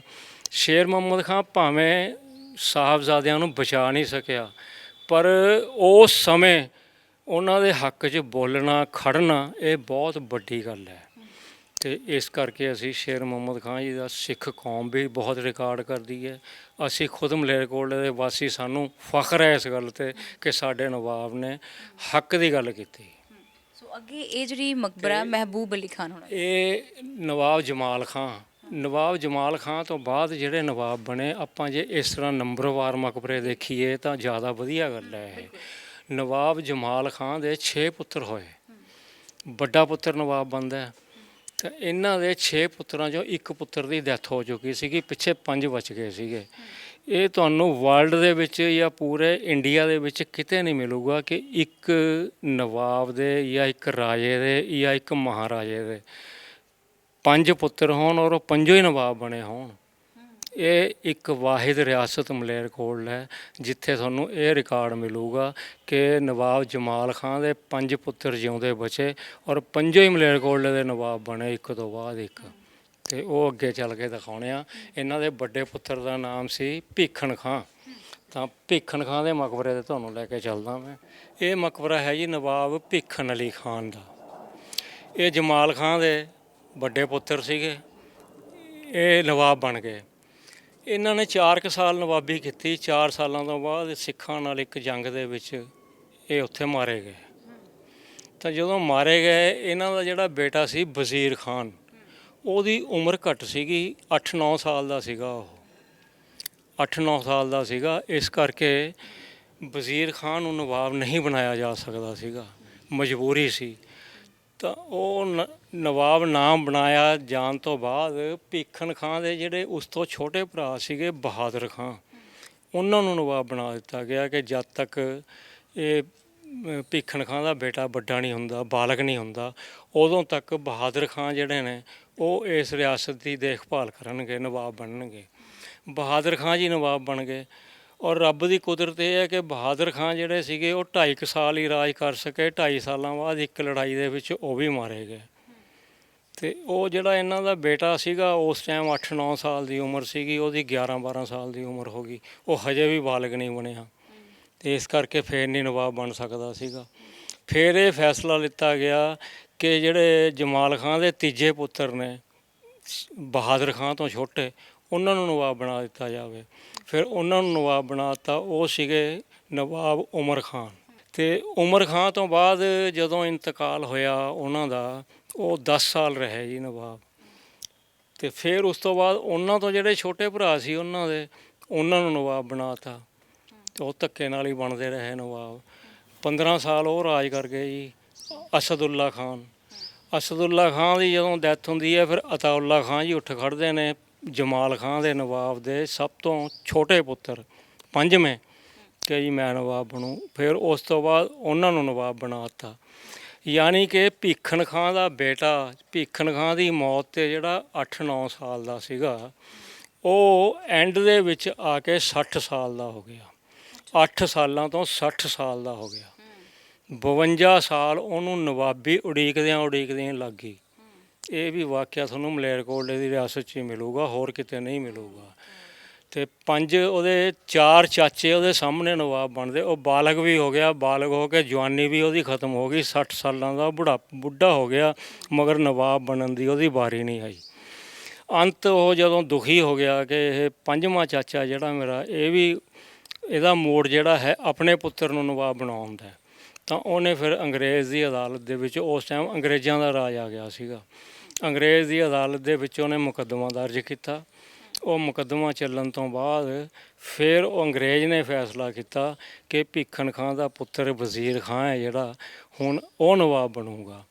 ਯਾਨੀ ਕਿ 52 ਸਾਲ ਦੇ ਲੰਮੇ ਇੰਤਜ਼ਾਰ ਕਰਨ ਤੋਂ ਬਾਅਦ ਵਜ਼ੀਰ ਖਾਂ ਨੂੰ ਨਵਾਬੀ ਮਿਲੀ। ਵਜ਼ੀਰ ਖਾਂ ਦਾ ਮਕਬਰਾ ਵੀ ਇਹਦੇ ਅੰਦਰ ਹੈ, ਉਹ ਵਜ਼ੀਰ ਖਾਂ ਉੱਪਰ ਲਿਖਿਆ ਹੋਇਆ ਹੈ, ਨਵਾਬ ਭੀਖਣ ਖਾਂ, ਨਵਾਬ ਵਜ਼ੀਰ ਖਾਂ। ਵਜ਼ੀਰ ਖਾਂ ਦਾ ਪੁੱਤਰ ਸੀ ਅੱਗੇ ਨਵਾਬ ਅਮੀਰ ਖਾਂ। ਵਜ਼ੀਰ ਖਾਂ ਤੋਂ ਬਾਅਦ ਫਿਰ ਨਵਾਬ ਅਮੀਰ ਖਾਂ ਨਵਾਬ ਬਣਿਆ ਮਲੇਰਕੋਟਲੇ ਦਾ। ਅਤੇ ਇਹ ਹੋ ਗਏ। ਹੁਣ ਆਪਾਂ ਭੀਖਣ ਖਾਂ ਦੇ ਭਰਾਵਾਂ ਦੀ ਗੱਲ ਕੀਤੀ ਸੀ, ਉਹਨਾਂ ਦੇ ਮਕਬਰੇ ਤੁਹਾਨੂੰ ਦਿਖਾ ਦੇਵਾਂ। ਇਹ ਜਿਹੜੀ ਕਬਰ ਆਪਾਂ ਦੇਖ ਰਹੇ ਹਾਂ ਜੀ, ਇਹ ਨਵਾਬ ਬਹਾਦਰ ਖਾਂ ਦੀ ਹੈ, ਨਵਾਬ ਜਮਾਲ ਖਾਂ ਦੇ ਦੂਜੇ ਪੁੱਤਰ, ਜਿਹੜੇ ਕਿ ਭੀਖਣ ਖਾਂ ਤੋਂ ਬਾਅਦ, ਕਿਉਂਕਿ ਉਹਨਾਂ ਦਾ ਬੇਟਾ ਬਾਲਗ ਨਹੀਂ ਹੋਇਆ ਸੀਗਾ, ਇਹਨਾਂ ਨੂੰ ਨਵਾਬ ਬਣਾ ਦਿੱਤਾ ਗਿਆ ਸੀਗਾ। ਇਹ ਕਬਰ ਨਵਾਬ ਬਹਾਦਰ ਖਾਂ ਦੀ ਹੈ। ਨਵਾਬ ਬਹਾਦਰ ਖਾਂ ਤੋਂ ਬਾਅਦ ਇਹਨਾਂ ਦੇ ਭਰਾ ਨਵਾਬ ਬਣੇ, ਨਵਾਬ ਉਮਰ ਖਾਂ। ਅੱਗੇ ਚੱਲ ਕੇ ਉਹਨਾਂ ਦੀ ਕਬਰ ਦਿਖਾਉਣਾ ਤੁਹਾਨੂੰ। ਨਵਾਬ ਬਹਾਦਰ ਖਾਂ ਤੋਂ ਬਾਅਦ ਜੀ ਉਹਨਾਂ ਦਾ ਉਸ ਤੋਂ ਛੋਟਾ ਭਰਾ ਜਿਹੜਾ ਸੀਗਾ ਨਵਾਬ ਉਮਰ ਖਾਂ, ਨਵਾਬ ਉਮਰ ਖਾਂ ਜੀ ਨਵਾਬ ਬਣੇ। ਇਹ ਉਹਨਾਂ ਦੀ ਕਬਰ ਹੈ ਜੀ, ਉਹਨਾਂ ਦੀ ਪਲੇਟ ਵੀ ਲੱਗੀ ਹੋਈ ਹੈ, ਕਦ ਤੋਂ ਕਦ ਤੱਕ ਰਾਜ ਕੀਤਾ ਉਹ ਸਾਰਾ ਹੈ। ਅਤੇ ਇਹ ਨਵਾਬ ਉਮਰ ਖਾਂ ਦੇ ਦੌਰ ਦੇ ਵਿੱਚ, ਇਹਨਾਂ ਤੋਂ ਪਹਿਲਾਂ ਜਿਹੜਾ ਸੀਗਾ ਜੀ, ਉਹ ਮਲੇਰਕੋਟਲੇ ਦੇ ਨਵਾਬਾਂ ਦੀਆਂ ਸਿੱਖਾਂ ਨਾਲ ਲੜਾਈਆਂ ਹੁੰਦੀਆਂ ਰਹਿੰਦੀਆਂ ਸੀਗੀਆਂ। ਕਦੇ ਪਟਿਆਲਾ ਰਿਆਸਤ ਨਾਲ ਲੜਾਈ ਹੋਣ ਲੱਗ ਪਈ, ਕਦੇ ਸਿੱਖਾਂ ਨਾਲ ਲੜਾਈ ਹੋਣ ਲੱਗ ਪਈ। ਅਤੇ ਉਸ ਲੜਾਈ ਦੇ ਵਿੱਚ ਮਲੇਰਕੋਟਲਾ ਰਿਆਸਤ ਦੇ 3 ਨਵਾਬ ਮਾਰੇ ਗਏ, ਨਵਾਬ ਜਮਾਲ ਖਾਂ, ਨਵਾਬ ਭੀਖਣ ਖਾਂ ਅਤੇ ਨਵਾਬ ਬਹਾਦਰ ਖਾਂ। ਤਾਂ 3 ਨਵਾਬ ਮਰਨ ਤੋਂ ਬਾਅਦ ਜਦੋਂ ਨਵਾਬ ਉਮਰ ਖਾਂ ਦੀ ਵਾਰੀ ਆਈ, ਇਹ ਕੁਝ ਸਮਝਦਾਰ ਵੀ ਸੀਗੇ। ਇਹਨਾਂ ਨੇ ਸੋਚਿਆ ਕਿ ਮੈਂ 2 ਆਪਣੇ ਭਾਈ ਮਰਵਾ ਚੁੱਕਿਆ ਅਤੇ 1 ਆਪਣਾ ਪਿਓ ਮਰਵਾ ਚੁੱਕਿਆ, ਵੀ ਕਿਉਂ ਨਾ ਇਹ ਲੜਾਈਆਂ ਤੋਂ ਖਹਿੜਾ ਛੁਡਾਇਆ ਜਾਵੇ। ਉਸ ਟਾਈਮ ਪਟਿਆਲੇ ਦੇ ਵਿੱਚ ਜਿਹੜਾ ਰਾਜ ਚੱਲਦਾ ਸੀਗਾ, ਉਹ ਮਹਾਰਾਜਾ ਅਮਰ ਸਿੰਘ ਜੀ ਉੱਥੇ ਦੇ ਰਾਜਾ ਸੀਗੇ। ਤਾਂ ਇਹਨਾਂ ਨੇ ਅਮਰ ਸਿੰਘ ਜੀ ਨੂੰ ਸੁਨੇਹਾ ਭੇਜਿਆ, ਤਾਂ ਅਮਰ ਸਿੰਘ ਜੀ ਨੂੰ ਵੀ ਇਹ ਗੱਲ ਸਮਝ ਆਈ ਕਿ ਕਿਉਂ ਆਪਸ 'ਚ ਆਪਾਂ ਆਪਣਾ ਲੜੀ ਜਾਂਦੇ ਹਾਂ। ਤਾਂ ਅਮਰ ਸਿੰਘ ਜੀ ਨਾਲ ਇਹਨਾਂ ਨੇ, ਉਮਰ ਖਾਂ ਨੇ ਸੰਧੀ ਕਰ ਲਈ ਕਿ ਹੁਣ ਆਪਾਂ ਲੜਾਂਗੇ ਨਹੀਂ। ਇਹਨਾਂ ਦਾ 15 ਸਾਲ ਰਾਜ ਰਿਹਾ, 14-15 ਸਾਲ ਕੋਈ ਲੜਾਈ ਨਹੀਂ ਹੋਈ, ਅਤੇ ਬੜੇ ਆਰਾਮ ਨਾਲ। ਔਰ ਉਹਨਾਂ ਦੌਰ ਦੇ ਵਿੱਚ ਮਲੇਰਕੋਟਲੇ ਨੇ ਕੁਝ ਤਰੱਕੀ ਵੀ ਕੀਤੀ ਅਤੇ ਕੰਮ ਵੀ ਕੀਤੇ। ਯਾਨੀ ਕਿ ਇਸ ਦੌਰ ਦੇ ਵਿੱਚ ਆ ਕੇ ਮਲੇਰਕੋਟਲੇ ਦੀ ਰਿਆਸਤ ਕੁਝ ਸੰਭਲੀ ਨਹੀਂ। ਉਸ ਤੋਂ ਪਹਿਲਾਂ ਤਾਂ ਲੜਾਈਆਂ ਝਗੜਿਆਂ ਦੇ ਵਿੱਚ ਹੀ ਟਾਈਮ ਨਿਕਲਦਾ ਗਿਆ, ਨਵਾਬਾਂ ਨੂੰ ਕੰਮ ਕਰਨ ਦਾ ਕੋਈ ਮੌਕਾ ਨਹੀਂ ਮਿਲਿਆ। ਇੱਥੇ ਤੁਸੀਂ ਹੁਕਮਰਾਨਾਂ ਦੇ ਦੱਸ ਹੀ ਰਹੇ ਹੈਗੇ, ਬਾਕੀ ਜਿਹੜੇ ਇਹ ਜ਼ਿਆਦਾ ਕਬਰ ਨੇ, ਬਾਕੀ ਕਿਹਨਾਂ ਦੀਆਂ ਨੇ? ਹਾਂ, ਮੈਂ ਪਹਿਲਾਂ ਜਿਵੇਂ ਦੱਸ ਕੇ ਹਟਿਆ ਕਿ ਇਸ ਕਬਰਿਸਤਾਨ ਦੇ ਅੰਦਰ ਸਿਰਫ ਸ਼ਾਹੀ ਵੰਸ਼ ਦੀਆਂ ਕਬਰਾਂ ਨੇ। ਜਿਹੜੇ ਨਵਾਬ ਬਣ ਗਏ ਉਹਨਾਂ ਦੀ ਕਬਰ ਹੋ ਗਈ। ਹੁਣ ਇੱਕ ਨਵਾਬ ਦੇ 4 ਪੁੱਤਰ ਨੇ, 4 ਉਹਨਾਂ ਦੀਆਂ ਬੇਗਮਾਂ ਹੋ ਗਈਆਂ, ਉਹਨਾਂ ਦੇ ਬੱਚੇ ਹੋ ਗਏ। ਯਾਨੀ ਕਿ ਨਵਾਬ ਪਰਿਵਾਰਾਂ ਦੇ ਵਿੱਚੋਂ ਜਿਸ ਬੰਦੇ ਦੀ ਵੀ ਡੈਥ ਹੁੰਦੀ ਹੈ ਉਹਨਾਂ ਨੂੰ ਇੱਥੇ ਦਫਨ ਕੀਤਾ ਜਾਂਦਾ ਹੈ। ਇਹ ਸ਼ਾਹੀ ਮਕਬਰੇ ਇਹਨਾਂ ਨੂੰ ਇਸੇ ਕਰਕੇ ਕਿਹਾ ਜਾਂਦਾ ਹੈ ਕਿ ਸ਼ਾਹੀ ਪਰਿਵਾਰ ਦਾ ਜਿਹੜੇ ਬੰਦੇ ਦੀ ਵੀ ਮੌਤ ਹੋਏਗੀ ਉਹਨੂੰ ਇਹ ਹੁਣ ਇਹ ਜਿਹੜੀਆਂ ਬਾਕੀ ਕਬਰਾਂ ਤੁਸੀਂ ਦੇਖ ਰਹੇ ਹੋ ਉਹ ਨਵਾਬਾਂ ਦੀਆਂ ਬੇਗਮਾਂ ਨੇ, ਨਵਾਬਾਂ ਦੇ ਪੁੱਤਰ ਨੇ, ਨਵਾਬਾਂ ਦੀਆਂ ਧੀਆਂ ਨੇ, ਨਵਾਬਾਂ ਦੇ ਚਾਚੇ ਤਾਏ ਨੇ। ਯਾਨੀ ਕਿ ਉਸ ਵੰਸ਼ ਦੇ ਨਵਾਬੀ ਵੰਸ਼ ਦੇ ਹੁਣ ਇੱਕ ਪੁੱਤਰ ਨਵਾਬ ਬਣ ਗਿਆ, 4 ਪੁੱਤਰ ਨਵਾਬ ਨਹੀਂ ਬਣ ਸਕੇ, ਉਹਨਾਂ ਦੀਆਂ ਕਬਰਾਂ ਵੀ ਇੱਥੇ ਹੀ ਨੇ। ਇਹ ਮਤਲਬ ਸ਼ਾਹੀ ਪਰਿਵਾਰ ਦੀਆਂ ਹੀ ਕਬਰਾਂ ਨੇ ਇੱਥੇ, ਆਮ ਪਬਲਿਕ ਦੀ ਕਬਰ ਕੋਈ ਨਹੀਂ ਹੈਗੀ। ਤਾਂ ਜਿੰਨੀਆਂ ਵੀ ਤੁਸੀਂ ਇੱਥੇ ਕਬਰਾਂ ਦੇਖੋਗੇ, ਚਾਹੇ ਉਹ ਬੱਚੇ ਦੀ ਕਬਰ ਹੈ, ਚਾਹੇ ਉਹ ਵੱਡੇ ਦੀ ਕਬਰ ਹੈ, ਉਹ ਸਾਰੀਆਂ ਤੁਹਾਨੂੰ ਇੱਥੇ ਹੀ ਮਿਲਣਗੀਆਂ। ਇਹਦਾ ਨਾਮ ਸ਼ਾਹੀ ਕਬਰਸਤਾਨ ਇਸ ਕਰਕੇ ਹੈ। ਬਿਲਕੁਲ ਜੀ। ਤੇ ਸੋ ਅੱਗੇ ਇਹਨਾਂ ਤੋਂ ਬਾਅਦ ਜੀ ਫਿਰ ਇਹਨਾਂ ਦਾ ਛੋਟਾ ਭਾਈ ਅਸਦੁੱਲਾ ਖਾਨ, ਉਹ ਨਵਾਬ ਬਣਿਆ। ਅਸਦੁੱਲਾ ਖਾਨ ਦੀ ਉਹ ਕਬਰ ਹੈ ਜੀ, ਉਹ ਨਵਾਬ ਬਣਿਆ। 10 ਕੁ ਸਾਲ ਇਹਨਾਂ ਨੇ ਵੀ ਰਾਜ ਕੀਤਾ। ਇਹ ਵੀ ਅਮਨ ਅਮਾਨ ਨਾਲ ਨਿਕਲਦਾ ਰਿਹਾ ਉਸ ਟਾਈਮ, ਦੌਰ ਵਧੀਆ ਟਾਈਮ ਨਿਕਲਿਆ। ਇਹਨਾਂ ਤੋਂ ਬਾਅਦ ਫਿਰ ਜਿਹੜਾ ਇਹਨਾਂ ਦਾ ਛੋਟਾ ਭਰਾ ਆਉਂਦਾ ਹੈ ਅਤਾਉੱਲਾ ਖਾਨ। ਅਤਾਉੱਲਾ ਖਾਨ ਦਾ ਇਹ ਮਕਬਰਾ ਹੈ ਜੀ, ਸਾਹਮਣੇ ਵਾਲਾ, ਇਹ ਸਾਹਮਣੇ ਵਾਲਾ ਇਹ ਮਕਬਰਾ ਅਤਾਉੱਲਾ ਖਾਨ ਦਾ। ਆਓ ਆ ਕੇ ਦੇਖਦੇ ਹਾਂ ਆਪਾਂ। ਨਵਾਬ ਅਤਾਉੱਲਾ ਖਾਨ ਨਵਾਬ ਬਣੇ ਜੀ। ਇਹ 1791 ਈਸਵੀ 'ਚ ਨਵਾਬ ਬਣਦੇ ਨੇ ਜੀ। 1810 ਈਸਵੀ ਦੇ ਵਿੱਚ ਇਹਨਾਂ ਦੀ ਮੌਤ ਹੋ ਜਾਂਦੀ ਹੈ। ਯਾਨੀ ਕਿ 19 ਸਾਲ ਰਾਜ ਕਰਦੇ ਨੇ ਇਹ। 19 ਸਾਲਾਂ ਤੋਂ ਬਾਅਦ ਵੀ ਇਹਨਾਂ ਨੂੰ ਇਹ ਧਿਆਨ ਨਹੀਂ ਆਉਂਦਾ ਕਿ ਇਹਨਾਂ ਦਾ ਭਤੀਜਾ ਬੁੱਢਾ ਹੋ ਗਿਆ, ਵੀ ਇਹਨਾਂ ਦਾ ਭਤੀਜਾ ਜਿਹੜਾ ਹੈ ਉਹ 8 ਸਾਲਾਂ ਤੋਂ ਨਵਾਬੀ ਉਡੀਕਦਾ 60 ਸਾਲਾਂ ਦਾ ਹੋ ਗਿਆ। ਤੇ ਇਹ ਉਸ ਤੋਂ ਬਾਅਦ ਵੀ ਆਪਣੇ ਪੁੱਤਰ ਨੂੰ ਨਵਾਬ ਬਣਾਉਣ ਦੇ ਚੱਕਰ 'ਚ ਸੀਗੇ ਜੀ। ਤੇ ਇਹਨਾਂ ਦੇ ਦੌਰ 'ਚ ਕੰਮ ਕਈ ਹੋਏ ਨੇ ਜਿਹੜੇ ਮੈਂ ਤੁਹਾਨੂੰ ਦੱਸਣ ਲੱਗਿਆ। ਇਹਨਾਂ ਦੇ ਦੌਰ ਦੇ ਵਿੱਚ ਇਹਨਾਂ ਨੇ ਇੱਕ ਕਿਲ੍ਹਾ ਬਣਾਇਆ ਜਿਸ ਨੂੰ ਇਹਨਾਂ ਨੇ ਆਪਣੇ ਪੁੱਤਰ ਦੇ ਨਾਮ ਤੇ ਉਹਦਾ ਨਾਮ ਰੱਖਿਆ ਕਿਲ੍ਹਾ ਰਹਿਮਤਗੜ੍ਹ। ਔਰ ਉਹ ਕਿਲ੍ਹੇ ਦੇ ਬਰਾਬਰ ਇੱਕ ਇਹਨਾਂ ਨੇ ਪਿੰਡ ਵਸਾਇਆ। ਉਹ ਪਿੰਡ ਦਾ ਜਿਹੜਾ ਨਾਮ ਸੀਗਾ ਉਹ ਵੀ ਰਹਿਮਤਗੜ੍ਹ ਰੱਖਿਆ, ਕਿਉਂਕਿ ਇਹਨਾਂ ਦੇ ਵੱਡੇ ਪੁੱਤਰ ਦਾ ਨਾਮ ਰਹਿਮਤ ਅਲੀ ਖਾਨ ਸੀਗਾ ਤੇ ਉਹਦੇ ਨਾਮ ਤੇ ਕਿਲ੍ਹੇ ਦਾ ਨਾਮ ਰੱਖਿਆ। ਔਰ ਉਹ ਸ਼ੁਰੂ 'ਚ ਕਿਲ੍ਹਾ ਜਿਹੜਾ ਬਣਾਇਆ ਗਿਆ ਸੀਗਾ ਉਹ ਫੌਜੀਆਂ ਵਾਸਤੇ ਬਣਾਇਆ, ਮਿਲਟਰੀ ਦਾ ਕਿਲ੍ਹਾ ਸੀਗਾ ਉਹ। ਬਾਅਦ 'ਚ ਫਿਰ ਨਵਾਬਾਂ ਨੇ ਉਹਦੇ 'ਚ ਰਿਹਾਇਸ਼ ਕਰ ਲਈ ਤੇ ਕਈ ਨਵਾਬ ਉਹਦੇ 'ਚ ਹੀ ਰਹੇ ਨੇ। ਇੱਕ ਨਵਾਬ ਦੀ ਪੈਦਾਇਸ਼ ਵੀ ਉਹਦੇ 'ਚ ਹੀ ਹੋਈ ਹੈ, ਪੈਦਾ ਵੀ ਉੱਥੇ ਹੀ ਹੋਇਆ, ਨਵਾਬ ਦਾ ਜਨਮ ਹੋਇਆ। 2 ਨਵਾਬਾਂ ਦੀ ਤਾਜਪੋਸ਼ੀ ਉਹਦੇ 'ਚ ਹੋਈ। ਤੇ ਮਤਲਬ ਉਹ ਕਿਲ੍ਹੇ ਨੇ ਉਚਾਈਆਂ ਚੜ੍ਹਾਈਆਂ ਬਹੁਤ ਦੇਖੀਆਂ ਨੇ। ਤੇ ਉਸ ਤੋਂ ਬਾਅਦ ਫਿਰ ਇਹ ਜਿਹੜੇ ਸੀਗੇ ਜੀ ਅਤਾਉੱਲਾ ਖਾਂ ਫਿਰ ਨਵਾਬ ਜਦੋਂ ਸੀਗੇ ਤਾਂ ਵਜ਼ੀਰ ਖਾਂ ਨੇ ਦੇਖਿਆ ਕਿ ਉਹਨਾਂ ਦਾ ਧਿਆਨ ਜਿਹੜਾ ਹੈ ਆਪਣੇ ਪੁੱਤਰ ਨੂੰ ਨਵਾਬ ਬਣਾਉਣ ਦਾ। ਉਹਨਾਂ ਨੇ ਫਿਰ ਮੁਕੱਦਮਾ ਕਰਿਆ। ਮੁਕੱਦਮੇ ਤੋਂ ਬਾਅਦ ਫਿਰ ਵਜ਼ੀਰ ਖਾਂ ਇਹਨਾਂ ਦਾ ਭਤੀਜਾ ਜਿਹੜਾ ਹੈ ਉਹ ਨਵਾਬ ਬਣਿਆ। ਉਹਦੇ ਬਾਰੇ ਮੈਂ ਪਹਿਲਾਂ ਤੁਹਾਨੂੰ ਦੱਸ ਹੀ ਚੁੱਕਿਆ। ਤੇ ਇੱਕ ਜਿਹੜੀ ਖਾਸ ਗੱਲ ਦੱਸਣੀ ਹੈ ਭੀਖਣ ਖਾਂ ਦੀ, ਮੈਨੂੰ ਦੱਸਣੀ ਹੈ। ਭੀਖਣ ਖਾਂ ਜਦੋਂ ਨਵਾਬ ਬਣਿਆ ਤਾਂ ਉਦੋਂ ਮਲੇਰਕੋਟਲੇ ਦਾ ਪਹਿਲਾ ਚਾਂਦੀ ਦਾ ਰੁਪਈਆ ਆਇਆ। ਯਾਨੀ ਕਿ ਭੀਖਣ ਖਾਂ ਦੇ ਦੌਰ ਦੇ ਵਿੱਚ ਮਲੇਰਕੋਟਲੇ ਦਾ ਆਪਣਾ ਰੁਪਈਆ ਚੱਲਿਆ ਜਿਸ ਨੂੰ ਕਿ ਕੋਟਲਾ ਸ਼ਾਹੀ ਰੁਪਈਆ ਕਿਹਾ ਜਾਂਦਾ ਸੀਗਾ। ਤੇ 1 ਰੁਪਈਏ ਦਾ ਚਾਂਦੀ ਦਾ ਸਿੱਕਾ ਸੀਗਾ। ਵੈਸੇ 8 ਆਨੇ 4 ਆਨੇ ਦੇ ਸਿੱਕੇ ਵੀ ਚੱਲੇ ਔਰ 1 ਰੁਪਈਏ ਦਾ ਪਹਿਲਾ ਸਿੱਕਾ ਚੱਲਿਆ ਉਹ ਮਲੇਰਕੋਟਲੇ ਦਾ। ਭੀਖਣ ਖਾਂ ਤੋਂ ਬਾਅਦ ਫਿਰ ਲਗਾਤਾਰ ਜਿਹੜੇ ਨਵਾਬ ਆਉਂਦੇ ਗਏ ਉਹ ਹਰ ਇੱਕ ਦੇ ਨਾਮ ਤੇ ਸਿੱਕਾ ਨਿਕਲਦਾ ਰਿਹਾ। ਮਲੇਰਕੋਟਲੇ ਦੇ 11 ਨਵਾਬਾਂ ਦੇ ਨਾਮ ਤੇ ਸਿੱਕੇ ਨਿਕਲੇ ਨੇ, ਬਾਕਾਇਦਾ ਚੱਲਦੇ ਰਹੇ ਨੇ ਔਰ ਅੱਜ ਵੀ ਹੈਗੇ ਮੇਰੇ ਕੋਲੇ, ਉਹ ਬਾਕਾਇਦਾ ਕਲੈਕਸ਼ਨ ਹੈਗੀ। ਤੇ ਮੈਂ ਇਹ ਜਾਣਨਾ ਚਾਹਾਂਗੀ, ਹੁਣ ਤੱਕ ਤੁਸੀਂ ਦੱਸਿਆ ਕਿ ਜਿੱਦਾਂ ਨਵਾਬ ਸ਼ੇਰ ਮੁਹੰਮਦ ਖਾਂ ਹੋਣੀ ਬੜੇ ਦਰਿਆ ਦਿਲੀ ਵਾਲੇ ਸੀ, ਬੜੀ ਜੁਰਤ ਵਾਲੇ ਸੀਗੇ। ਇਹਨਾਂ ਤੋਂ ਇਲਾਵਾ ਹੋਰ ਕਿਹੜਾ ਨਵਾਬ ਸੀ ਜਿਹਦੇ 'ਚ ਅੰਦਰ ਬੜੀ ਦਇਆ ਭਾਵਨਾ ਸੀ, ਬੜਾ ਦਰਿਆ ਦਿਲੀ ਵਾਲਾ ਸੀ? ਕਦੇ ਉਸਨੇ ਇੱਕ ਹਾਰ ਨਹੀਂ ਖਾਈ ਕਿਸੇ ਨਾਲ, ਜੰਗਾਂ ਜੁੱਦਾਂ ਤੋਂ ਵੀ ਪਰਹੇਜ਼ ਕੀਤੀ ਉਸਨੇ? ਦੇਖੋ ਜੀ, ਜੇ ਟੋਟਲ ਮਲੇਰਕੋਟਲੇ ਦੇ ਨਵਾਬਾਂ ਦੀ ਗੱਲ ਕਰੀਏ ਤਾਂ ਦਿਲੋਂ ਨਰਮ ਦਿਲ ਜਿਹੜੇ ਸੀਗੇ ਉਹ ਸਾਰੇ ਸੀਗੇ। ਪਰ ਇਹਨਾਂ ਦੀ ਇੱਕ ਮਜਬੂਰੀ ਸੀ ਮਲੇਰਕੋਟਲੇ ਦੇ ਨਵਾਬਾਂ ਦੀ। ਮਲੇਰਕੋਟਲੇ ਦੀ ਰਿਆਸਤ ਹਮੇਸ਼ਾ ਜਿਹੜੀ ਹੈ ਉਹ ਦਿੱਲੀ ਦੇ ਅਧੀਨ ਚੱਲਦੀ ਰਹੀ ਹੈ। ਇਹ ਉਹਨਾਂ ਦੇ ਅਧੀਨ ਕੰਮ ਕਰਦੇ ਸੀਗੇ। ਇਸ ਕਰਕੇ ਉਹ ਜੋ ਦਿੱਲੀ ਦੀ ਸਰਕਾਰ, ਦਿੱਲੀ ਦਰਬਾਰ ਇਹਨਾਂ ਨੂੰ ਕਹਿੰਦਾ ਸੀਗਾ, ਇਹ ਉਹ ਕਰਦੇ ਸੀਗੇ। ਹੁਣ ਸਿੱਖਾਂ ਨਾਲ ਇਹਨਾਂ ਦੀ ਮਲੇਰਕੋਟਲੇ ਦੇ ਨਵਾਬਾਂ ਦੀ ਕੋਈ ਸਿੱਧੀ ਲੜਾਈ ਤਾਂ ਹੈ ਨਹੀਂ ਸੀਗੀ। ਜਿੰਨੀਆਂ ਵੀ ਜੰਗਾਂ ਹੋਈਆਂ ਨੇ ਉਹ ਇਹ ਦਿੱਲੀ ਦਰਬਾਰ ਵੱਲੋਂ ਲੜਦੇ ਰਹੇ ਨੇ।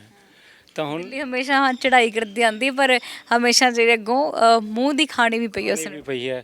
ਤਾਂ ਹੁਣ ਸ਼ੇਰ ਮੁਹੰਮਦ ਖਾਨ ਦੇ ਟਾਈਮ ਮੁਗਲਾਂ ਦਾ ਰਾਜ ਸੀਗਾ, ਇਹਨਾਂ ਦਾ ਪੁੱਤਰ ਆ ਗਿਆ ਫਿਰ ਆ ਜਮਾਲ ਖਾਨ ਜਿਹਦਾ ਮਕਬਰਾ ਦਿਖਾਇਆ ਹੈ। ਬਹੁਤ ਦਲੇਰ ਸੀਗਾ ਜੀ ਇਹ, ਇਹਦੇ 'ਚ ਕੁਆਲਿਟੀਆਂ ਬਹੁਤ ਸੀਗੀਆਂ, ਬਹੁਤ ਵੱਡਾ ਜਰਨੈਲ ਸੀਗਾ ਇਹ, ਕਿਲਾਬੰਦੀ ਦਾ ਮਾਹਰ ਸੀਗਾ ਇਹ, ਹਰ ਤਰ੍ਹਾਂ ਦਾ ਹਥਿਆਰ ਚਲਾਉਣ ਦਾ ਮਾਹਰ ਸੀ ਇਹ। ਮਤਲਬ ਇਹਦੇ 'ਚ ਜਿਹੜੀ ਨਹੀਂ ਉਹੀ ਕੁਆਲਿਟੀ ਸੀਗੀ। ਪਰ ਕੀ ਕੀਤਾ ਜਾਵੇ, ਉਦੋਂ ਮੁਗਲਾਂ ਦਾ ਰਾਜ ਸੀ। ਮੁਗਲਾਂ ਨੂੰ ਜਿੱਥੇ ਵੀ ਇੱਧਰ ਨਾਰਥ ਜ਼ੋਨ ਦੇ ਵਿੱਚ ਜਿੱਥੇ ਵੀ ਕਿਤੇ ਫੌਜ ਭੇਜਣ ਦੀ ਲੋੜ ਪੈਂਦੀ ਸੀਗੀ ਤਾਂ ਜਮਾਲ ਖਾਨ ਨੂੰ ਕਹਿੰਦੇ ਸੀਗੇ ਵੀ ਚੱਲ, ਇਹ ਜਰਨੈਲ ਇਹਨੂੰ ਬਣਾ ਕੇ ਭੇਜਦੇ ਸੀ, ਮੂਹਰੇ ਇਹ ਹੁੰਦਾ ਸੀਗਾ। ਉਸ ਤੋਂ ਬਾਅਦ ਫਿਰ ਜੰਗ ਹੁੰਦੀ ਸੀ। ਉਹ ਜੰਗ ਤਾਂ ਲੜਦਾ ਸੀਗਾ ਇਹ ਮੁਗਲਾਂ ਵਾਸਤੇ ਜਾਂ ਕੇਂਦਰ ਵਾਸਤੇ ਜਾਂ ਫਿਰ ਦਿੱਲੀ ਦਰਬਾਰ ਵਾਸਤੇ, ਜੰਗ ਉਹਨਾਂ ਵਾਸਤੇ ਹੁੰਦੀ ਸੀਗੀ। ਅਤੇ ਉਸ ਤੋਂ ਬਾਅਦ ਨੁਕਸਾਨ ਬਾਅਦ 'ਚ ਕਿਹਦਾ ਹੁੰਦਾ ਸੀਗਾ, ਮਲੇਰਕੋਟਲੇ ਦੀ ਰਿਆਸਤ ਦਾ। ਮਲੇਰਕੋਟਲੇ ਦੀ ਰਿਆਸਤ ਦਾ ਨੁਕਸਾਨ, ਯਾਨੀ ਕਿ ਮਲੇਰਕੋਟਲੇ ਦੇ ਨਵਾਬਾਂ ਨੇ ਜਿੰਨੀਆਂ ਵੀ ਜੰਗਾਂ ਲੜੀਆਂ ਨੇ ਆਪਣੇ ਵਾਸਤੇ ਇੱਕ ਵੀ ਜੰਗ ਨਹੀਂ ਲੜੀ। ਰਿਆਸਤ ਦੀ ਸਿੱਧੀ ਲੜਾਈ ਕਿਸੇ ਨਾਲ ਨਹੀਂ ਸੀ, ਨਾ ਸਿੱਖਾਂ ਨਾਲ ਸੀਗੀ ਨਾ ਰਿਆਸਤਾਂ ਨਾਲ ਸੀਗੀ। ਜਿੰਨੀਆਂ ਵੀ ਲੜਾਈਆਂ ਹੋਈਆਂ ਨੇ ਉਹ ਮੁਗਲਾਂ ਵਾਸਤੇ ਹੋਈਆਂ ਨੇ। ਮੁਗਲਾਂ ਤੋਂ ਬਾਅਦ ਫਿਰ ਲੋਧੀ ਹੋਏ ਨੇ ਪਹਿਲਾਂ, ਅਤੇ ਉਸ ਤੋਂ ਬਾਅਦ ਫਿਰ ਅੰਗਰੇਜ਼ ਆ ਗਏ, ਫਿਰ ਇਹ ਅੰਗਰੇਜ਼ਾਂ ਦੇ ਅਧੀਨ ਹੋ ਗਏ। ਅਹਿਮਦ ਸ਼ਾਹ ਅਬਦਾਲੀ ਆ ਗਿਆ, ਅਹਿਮਦ ਸ਼ਾਹ ਅਬਦਾਲੀ ਦੇ ਅਧੀਨ ਹੋ ਗਏ।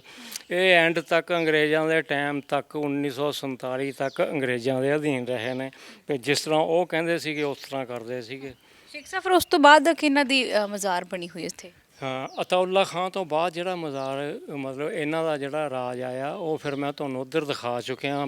ਵਜ਼ੀਰ ਖਾਂ ਤੋਂ ਬਾਅਦ ਅਮੀਰ ਖਾਂ। ਅਮੀਰ ਖਾਨ ਨੇ ਜਿਹੜਾ ਰਾਜ ਕੀਤਾ ਉਹ ਲਗਭਗ 21 'ਚ ਬਣੇ ਸੀ, 1821 'ਚ। 1845 ਦੇ ਵਿੱਚ ਉਹਨਾਂ ਦੀ ਡੈਥ ਹੋ ਗਈ ਸੀਗੀ।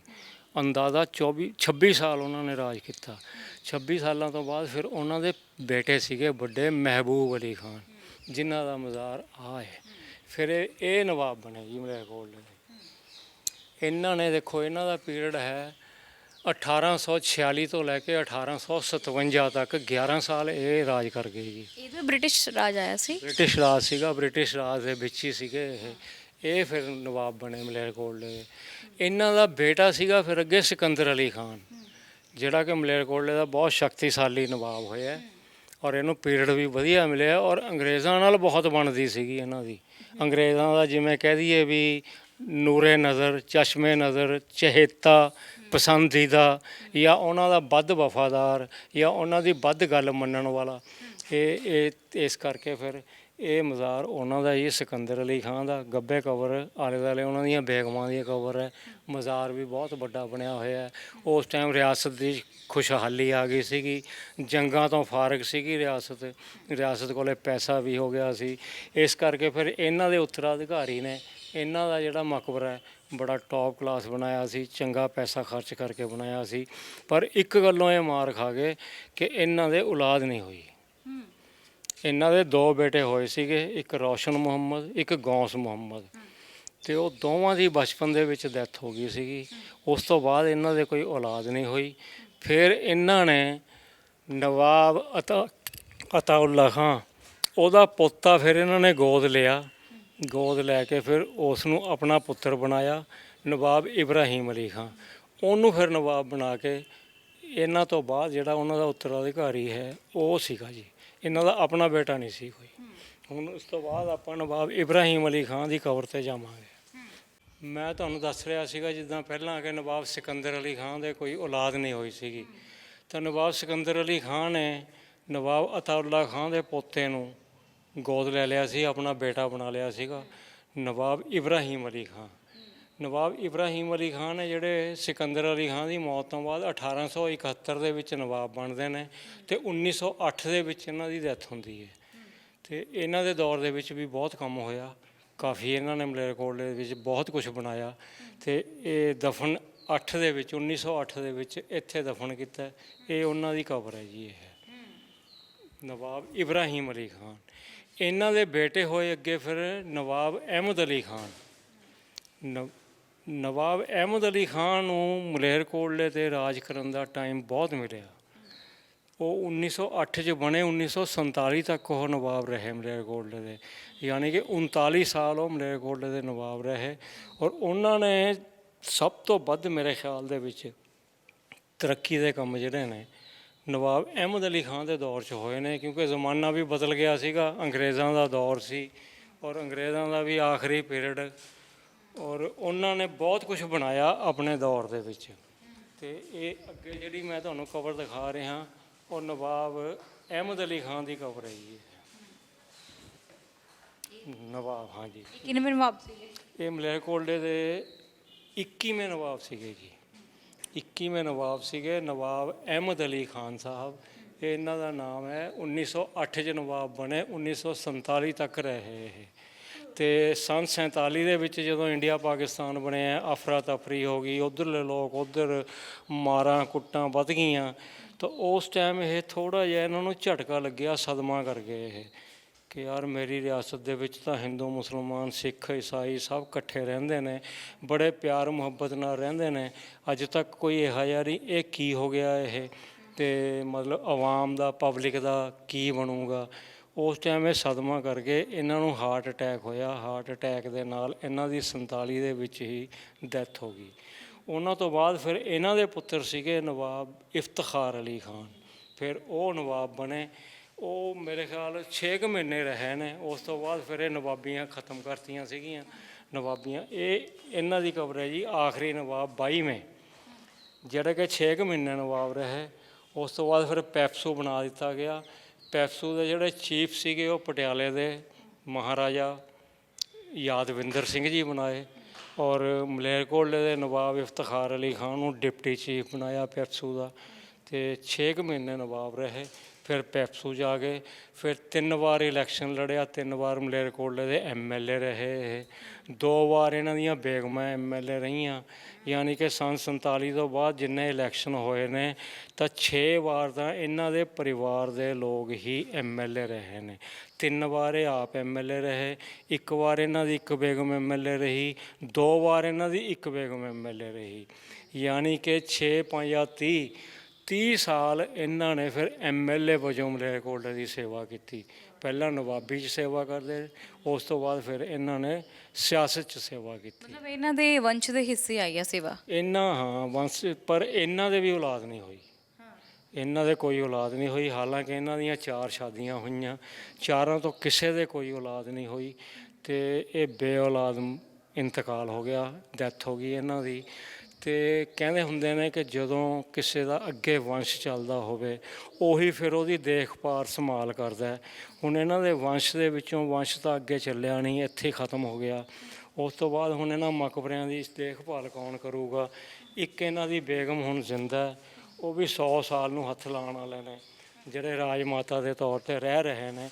ਬਾਕੀ ਇਹਨਾਂ ਦੇ ਵੰਸ਼ ਦੇ ਵਿੱਚੋਂ ਪਾਕਿਸਤਾਨ ਚਲੇ ਗਏ ਸੀਗੇ ਕੁਛ ਲੋਕ, ਅਤੇ ਕੁਛ ਇੱਥੇ ਰਹਿੰਦੇ ਨੇ ਜਿਹੜੇ, ਉਹ ਇਹਨਾਂ ਦੇ ਅੱਗੇ ਹੋਰਾਂ ਨਵਾਬਾਂ ਦੀ ਔਲਾਦ ਨੇ, ਇਹਨਾਂ ਦੀ ਆਪਣੀ ਔਲਾਦ ਕੋਈ ਨਹੀਂ ਹੈ। ਇਹ ਸ਼ੁਰੂਆਤ ਵਿੱਚ ਕਿਹਨਾਂ ਦਾ ਮਕਬਰਾ ਹੈ? ਇਹ ਮਕਬਰਾ ਇਹ ਨਵਾਬ ਨਹੀਂ ਹੋਏ, ਨਵਾਬ ਦੇ ਭਰਾ ਸੀਗੇ ਜੀ, ਨਵਾਬ ਅਮੀਰ ਅਲੀ ਖਾਂ ਦੇ ਭਰਾ ਸੀਗੇ, ਇਹ ਉਹਨਾਂ ਦਾ ਮਕਬਰਾ ਹੈ।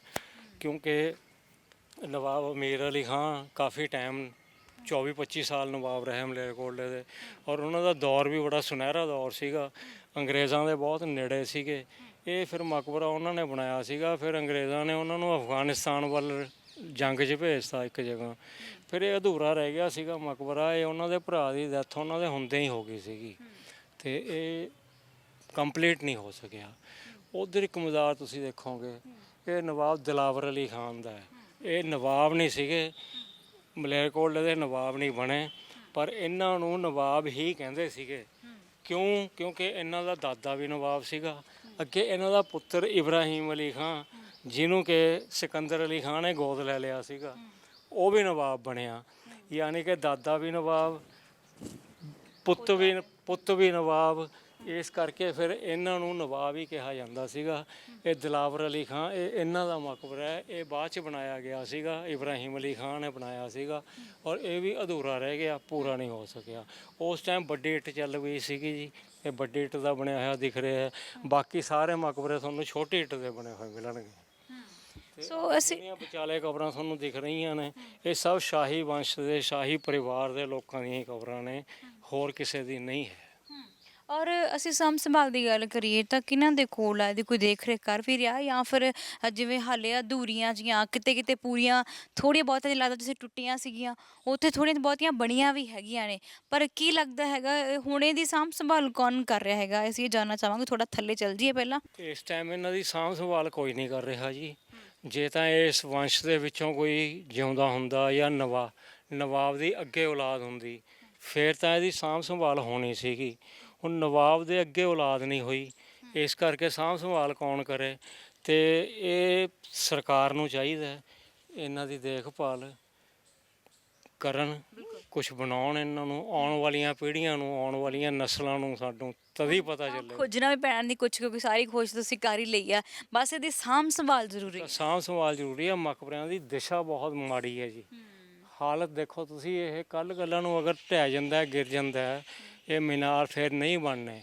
ਇਹ ਇਹਨਾਂ ਦੀ ਮਿਸਾਲ ਮੈਂ ਤੁਹਾਨੂੰ ਦਿੰਦਾ, ਇਹ ਸਾਹਮਣੇ ਇੱਕ ਮਕਬਰਾ ਹੈ ਜੀ, ਆਹ ਦੇਖੋ ਤੁਸੀਂ, ਇਹ ਸਿਕੰਦਰ ਅਲੀ ਖਾਂ ਆਪਣੇ ਜ਼ੁਲਫਕਾਰ ਅਲੀ ਖਾਂ ਦਾ ਮਕਬਰਾ ਇਹ ਹੈਗਾ ਤਾਂ ਸੀਗਾ, ਇਹ ਵੀ ਸ਼ਾਹੀ ਵੰਸ਼ ਦੇ ਵਿੱਚੋਂ, ਪਰ ਇਹ ਨਵਾਬ ਨਹੀਂ ਬਣਿਆ ਸੀਗਾ ਮਲੇਰਕੋਟਲੇ ਦਾ। ਇਹ ਨਵਾਬ ਬਹਾਦਰ ਅਲੀ ਖਾਂ ਦਾ ਪੁੱਤ ਹੈ ਇਹ, ਔਰ ਇਹ ਪੜ੍ਹਿਆ ਲਿਖਿਆ ਬਹੁਤ ਹੈ ਜੀ। ਇੰਗਲੈਂਡ ਪੜ੍ਹ ਕੇ ਆਇਆ ਸੀਗਾ, ਇਹ ਬੈਲਿਸਟਰ ਬਣਿਆ ਸੀ ਉਸ ਟਾਈਮ ਇਹ। ਅਤੇ ਇਹ ਮਲੇਰਕੋਟਲਾ ਰਿਆਸਤ ਦੇ ਵਿੱਚ ਇਹਦੀ ਨਵਾਬਾਂ ਨਾਲ ਯਾਨੀ ਕਿ ਆਪਣੇ ਭਰਾਵਾਂ ਨਾਲ ਇੰਨੀ ਬਣਦੀ ਨਹੀਂ ਸੀਗੀ। ਫਿਰ ਇਹ ਪਟਿਆਲੇ ਚਲਾ ਗਿਆ ਸੀਗਾ ਜੀ।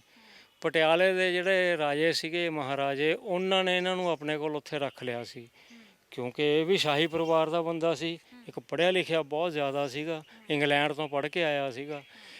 ਇਹ ਦੇਖ ਲਓ ਕਿ 1911 ਤੋਂ ਲੈ ਕੇ 1913 ਤੱਕ 3 ਸਾਲ ਇਹ ਪਟਿਆਲਾ ਰਿਆਸਤ ਦਾ ਪ੍ਰਧਾਨ ਮੰਤਰੀ ਰਹੇ ਜੀ। ਪਟਿਆਲਾ ਰਿਆਸਤ ਦਾ ਪ੍ਰਧਾਨ ਮੰਤਰੀ ਹੋਣਾ ਬਹੁਤ ਵੱਡੀ ਗੱਲ ਹੈ। ਇਹ ਨਵਾਬ ਜ਼ੁਲਫਕਾਰ ਅਲੀ, ਇਹਨਾਂ ਦੇ ਨਾਮ ਦੇ ਨਾਲ ਵੀ ਨਵਾਬ ਲੱਗਦਾ, ਜਦ ਕਿ ਨਵਾਬ ਹੈ ਨਹੀਂ ਸੀਗੇ। ਜ਼ੁਲਫਕਾਰ ਅਲੀ ਖਾਨ ਪਟਿਆਲਾ, ਮੈਂ ਪਟਿਆਲਾ ਦੇ ਤੁਹਾਨੂੰ ਸੰਬੰਧ ਦੱਸ ਰਿਹਾ ਸੀਗਾ। ਮੈਂ ਪਹਿਲਾਂ ਤੁਹਾਨੂੰ ਦੱਸਿਆ ਕਿ ਉਮਰ ਖਾਂ ਨੇ ਸੰਧੀ ਕੀਤੀ, 250 ਸਾਲ ਪਹਿਲਾਂ ਦੀ ਗੱਲ ਹੈ ਜੀ। ਉਸ ਤੋਂ ਬਾਅਦ ਫਿਰ ਇਹ ਪਟਿਆਲਾ ਰਿਆਸਤ ਦੇ ਪ੍ਰਧਾਨ ਮੰਤਰੀ ਰਹੇ ਇਹ 3 ਸਾਲ। ਪਟਿਆਲਾ ਰਿਆਸਤ ਦੇ ਹੋਰ ਕਈ ਅਹੁਦਿਆਂ 'ਤੇ ਕੰਮ ਕੀਤਾ ਇਹਨਾਂ ਨੇ। ਉਸ ਤੋਂ ਬਾਅਦ ਜਦ ਇਹਨਾਂ ਦੀ ਡੈਥ ਹੋ ਗਈ ਤਾਂ ਪਟਿਆਲਾ ਰਿਆਸਤ ਨੇ ਹੀ ਇਹਨਾਂ ਦਾ ਇਹ ਮਕਬਰਾ ਬਣਾਇਆ ਸੀਗਾ। ਬਾਕਾਇਦਾ ਇਹਦੇ ਵਾਸਤੇ ਉਹਨਾਂ ਨੇ ਜੈਪੁਰ ਤੋਂ ਕਾਰੀਗਰ ਬੁਲਾਏ, ਜੈਪੁਰ ਤੋਂ ਹੀ ਇਹਨਾਂ ਦਾ ਸਮਾਨ, ਪੱਥਰ ਵਗੈਰਾ, ਸੰਗਮਰਮਰ ਆਇਆ, ਔਰ ਉਹ ਜਿਹੜਾ ਮਕਬਰਾ ਹੈ ਮੁਗਲੀਆ ਟੱਚ ਦੇ ਵਿੱਚ ਬਣਾਇਆ ਗਿਆ। ਔਰ ਇਹਦੇ 'ਤੇ ਜਿੰਨਾ ਵੀ ਖਰਚਾ ਹੋਇਆ ਇਹ ਪਟਿਆਲਾ ਰਿਆਸਤ ਨੇ ਕੀਤਾ ਸੀਗਾ। ਮੈਂ ਸੰਬੰਧਾਂ ਦੀ ਗੱਲ ਕਰਦਾ ਤੁਹਾਨੂੰ ਕਿ ਪਟਿਆਲਾ ਰਿਆਸਤ ਨਾਲ ਸਾਡੇ ਸੰਬੰਧ ਕਿੱਥੇ ਤੱਕ ਚੱਲੇ ਆ ਰਹੇ ਨੇ। ਕੈਪਟਨ ਸਾਹਿਬ ਨੇ ਜਦੋਂ ਇਹਨੂੰ ਜ਼ਿਲ੍ਹਾ ਬਣਾਇਆ ਸੀਗਾ ਤਾਂ ਉਹਨਾਂ ਨੇ ਕਿਹਾ ਸੀਗਾ ਕਿ ਮਲੇਰਕੋਟਲੇ ਨੂੰ ਜ਼ਿਲ੍ਹਾ ਬਣਾਉਣ ਦਾ ਬਹੁਤ ਪਹਿਲਾਂ ਬਣਾਉਣਾ ਚਾਹੀਦਾ ਸੀਗਾ। ਔਰ ਸਾਡੇ ਬਜ਼ੁਰਗਾਂ ਦੇ ਮਲੇਰਕੋਟਲਾ ਰਿਆਸਤ ਨਾਲ ਬਹੁਤ ਪੁਰਾਣੇ ਸੰਬੰਧ ਚੱਲੇ, ਲੰਬੇ ਸੰਬੰਧ ਚੱਲੇ ਆ ਰਹੇ ਨੇ, ਅਤੇ 250 ਸਾਲ ਦੇ ਸੰਬੰਧ ਦਾ ਤੁਹਾਨੂੰ ਅੱਜ ਮੈਂ ਦੱਸ ਰਿਹਾ ਇੱਥੇ। ਫਿਰ ਪਟਿਆਲਾ ਰਿਆਸਤ ਦਾ ਇੱਕ ਹਿੱਸਾ ਦੇਖੋ ਇਹ ਤੁਸੀਂ, ਪਰ ਇਹਦੇ ਮਕਬਰੇ ਦੀ ਜਿਸ ਤਰ੍ਹਾਂ ਪਟਿਆਲਾ ਰਿਆਸਤ ਨੇ ਟੌਪ ਕਲਾਸ ਮਕਬਰਾ ਬਣਵਾਇਆ ਸੀਗਾ, ਚਾਰੋਂ ਪਾਸੇ ਦੇ ਮੀਨਾਰ ਬਣਾਏ ਸੀਗੇ, ਅੱਜ ਚਾਰੋਂ ਹੀ ਮੀਨਾਰ ਗਿਰੇ ਪਏ ਨੇ ਜੀ, ਇੱਕ ਵੀ ਮੀਨਾਰ ਨਹੀਂ ਹੈ ਅਤੇ ਨਜ਼ਰ ਨਹੀਂ ਆ ਰਿਹਾ ਕਿਤੇ। ਪਰਲੀ ਸਾਈਡ 'ਚ ਇੱਕ ਮੀਨਾਰ ਨਜ਼ਰ ਆ ਰਿਹਾ ਹੈ, ਉਹ ਵੀ ਕੁਛ ਦਿਨਾਂ ਨੂੰ ਢਹਿ ਜਾਣਾ ਹੈ ਉਹ। ਮਤਲਬ ਇਹਨਾਂ ਦੀ ਸਾਂਭ ਸੰਭਾਲ, ਔਰ ਇਹ ਮਕਬਰਾ 2 ਮੰਜ਼ਿਲਾ ਬਣਾਇਆ ਹੈ, ਬਿਲਕੁਲ ਮੁਗਲੀਆ ਟੱਚ ਦੇ ਵਿੱਚ ਬਣਾਇਆ ਗਿਆ। ਥੱਲੇ ਕਬਰ ਹੈ ਕੱਚੀ, ਉੱਪਰ ਆ ਕੇ ਬਾਕਾਇਦਾ ਤਾਵੀਜ਼ ਬਣਾਇਆ ਗਿਆ ਸੰਗਮਰਮਰ ਦਾ। 2 ਸਾਈਡਾਂ 'ਚੋਂ ਪੌੜੀਆਂ ਚੜਾਈਆਂ ਗਈਆਂ ਨੇ, ਇੱਕ ਪਾਸੇ ਚੜ੍ਹਨ ਵਾਸਤੇ, ਥੱਲੇ ਉਤਰਨ ਵਾਸਤੇ 2 ਪੌੜੀਆਂ, ਇੱਕ ਪਾਸੇ ਚੜ੍ਹਨ ਵਾਸਤੇ, ਇੱਕ ਪਾਸੇ ਉਤਰਨ ਵਾਸਤੇ, ਬਾਕਾਇਦਾ ਥੱਲੇ ਜਾਣ ਵਾਸਤੇ, ਅਸਲ ਕਬਰ 'ਤੇ ਜਾਣ ਵਾਸਤੇ। ਯਾਨੀ ਕਿ ਜਿੱਦਾਂ ਮੁਗਲ ਬਾਦਸ਼ਾਹਾਂ ਦੇ ਮਕਬਰੇ ਬਣਦੇ ਨੇ ਉੱਦਾਂ ਇਹ ਮਕਬਰਾ ਬਣਾਇਆ ਗਿਆ ਸੀਗਾ। ਇਹਨੂੰ ਜਾ ਕੇ ਦੇਖੋ ਜਰਾ ਕੁ, ਅਤੇ ਫਿਰ ਇੱਕ ਲਾਸਟ ਗੱਲ ਕਰਕੇ ਆਪਾਂ ਇੱਕ ਜਿਹੜਾ ਐਪੀਸੋਡ ਹੈ ਇਹ ਖ਼ਤਮ ਕਰਾਂਗੇ। ਇਹ ਸਾਰੀਆਂ ਜਾਲੀਆਂ ਸੀਗੀਆਂ ਬਣੀਆਂ ਹੋਈਆਂ, ਜਿਸ ਤਰ੍ਹਾਂ ਮੁਗਲ ਬਾਦਸ਼ਾਹਾਂ ਦੇ ਮਕਬਰੇ ਹੁੰਦੇ ਨੇ ਉਸ ਤਰ੍ਹਾਂ ਹੀ ਇਹ ਸਾਰੀ ਜਾਲੀ 1 ਪੀਸ ਸੀਗਾ, 1 ਪੀਸ ਇਹ। ਔਰ ਆਹ ਪਿੱਲਰ ਦੇਖੋ ਤੁਸੀਂ, ਪਿੱਲਰਾਂ ਦੇ ਡਿਜ਼ਾਈਨ ਦੇਖੋ, ਅੱਜ ਇੱਕ ਵੀ ਜਾਲੀ ਨਹੀਂ ਦਿਖ ਰਹੀ ਤੁਹਾਨੂੰ, ਜਾਲੀਆਂ ਸਾਰੀਆਂ ਟੁੱਟੀਆਂ ਹੋਈਆਂ ਦਿਖ ਰਹੀਆਂ ਨੇ, ਇਕੱਲੀ ਪੱਥਰ ਦੀ ਫਰੇਮ ਨਜ਼ਰ ਆ ਰਹੀ ਹੈ, ਜਦ ਕਿ ਜਾਲੀ ਵੀ ਪੱਥਰ ਦੀ ਬਣੀ ਹੋਈ ਸੀਗੀ। ਆ ਪਿੱਲਰਾਂ 'ਤੇ ਤੁਸੀਂ ਡਿਜ਼ਾਈਨ, ਕਢਾਈ ਦੇਖੋ ਕਿੰਨੀ ਜ਼ਬਰਦਸਤ ਹੋਈ ਹੈ ਕਢਾਈ। ਇਹ ਤੁਹਾਨੂੰ ਅੱਜ ਕੰਮ ਕਿੱਥੇ ਮਿਲੇਗਾ ਇਹ ਹੋਇਆ ਹੋਇਆ। ਮਤਲਬ ਇੱਦਾਂ ਬਣਾਇਆ, ਪੱਥਰ ਦਾ ਪਿੱਲਰ ਬਣਾਇਆ ਇੱਦਾਂ ਜਿਵੇਂ ਸੀਮੈਂਟ ਜਾਂ ਚੂਨੇ ਦੇ ਨਾਲ ਇਸਦੇ ਫੁੱਲ ਫੰਗੜੀਆਂ ਜਾਂ ਪੱਤੀਆਂ ਬਣਾਈਆਂ ਹੋਣ, ਤੇ ਉਸ ਟਾਈਮ ਦੇ ਕਾਰੀਗਰ ਹੱਥੀਂ ਕੰਮ ਹੋਇਆ ਹੋਇਆ ਸਾਰਾ, ਔਰ ਇੰਨਾ ਪੈਸਾ ਜੈਪੁਰ ਤੋਂ ਕਾਰੀਗਰ ਬੁਲਾਏ। ਇਹ ਰਾਜੇ ਮਹਾਰਾਜਿਆਂ ਦੇ ਕੰਮ ਨੇ, ਉਹੀ ਕਰ ਸਕਦੇ ਸੀਗੇ। ਫਿਰ ਪਟਿਆਲਾ ਕਿੱਡੀ ਵੱਡੀ ਰਿਆਸਤ ਹੈ, ਉਹ ਆਪਣੇ ਪ੍ਰਧਾਨ ਮੰਤਰੀ ਦਾ ਮਕਬਰਾ ਬਣਾ ਰਹੇ ਨੇ, ਔਰ ਆਲੀਸ਼ਾਨ ਹੀ ਬਣੂਗਾ ਜੀ ਉਹ। ਪਰ ਅੱਜ ਦੇਖ ਲਓ ਹਾਲਤ ਇਹਦੀ ਮਕਬਰੇ ਦੀ ਕੀ ਹੈ। ਸੋ ਆਜੋ ਆਪਾਂ ਕਰੀ ਅੰਦਰ ਵੀ ਨਿਗਾਹ ਮਾਰ ਕੇ ਆਉਂਦੇ ਹਾਂ। ਸੋ ਬੜਾ ਵਧੀਆ ਇਹਨਾਂ ਨੇ ਰੋਸ਼ਨਦਾਨ ਵੀ ਬਣਾਏ ਸੀ, ਵਿਚਾਰਾ ਟੁੱਟ ਗਿਆ, ਹੁਣ ਤਾਂ ਹਾਲਤ ਖਸਤਾ ਹੋ ਗਈ ਹੈ। ਸੋ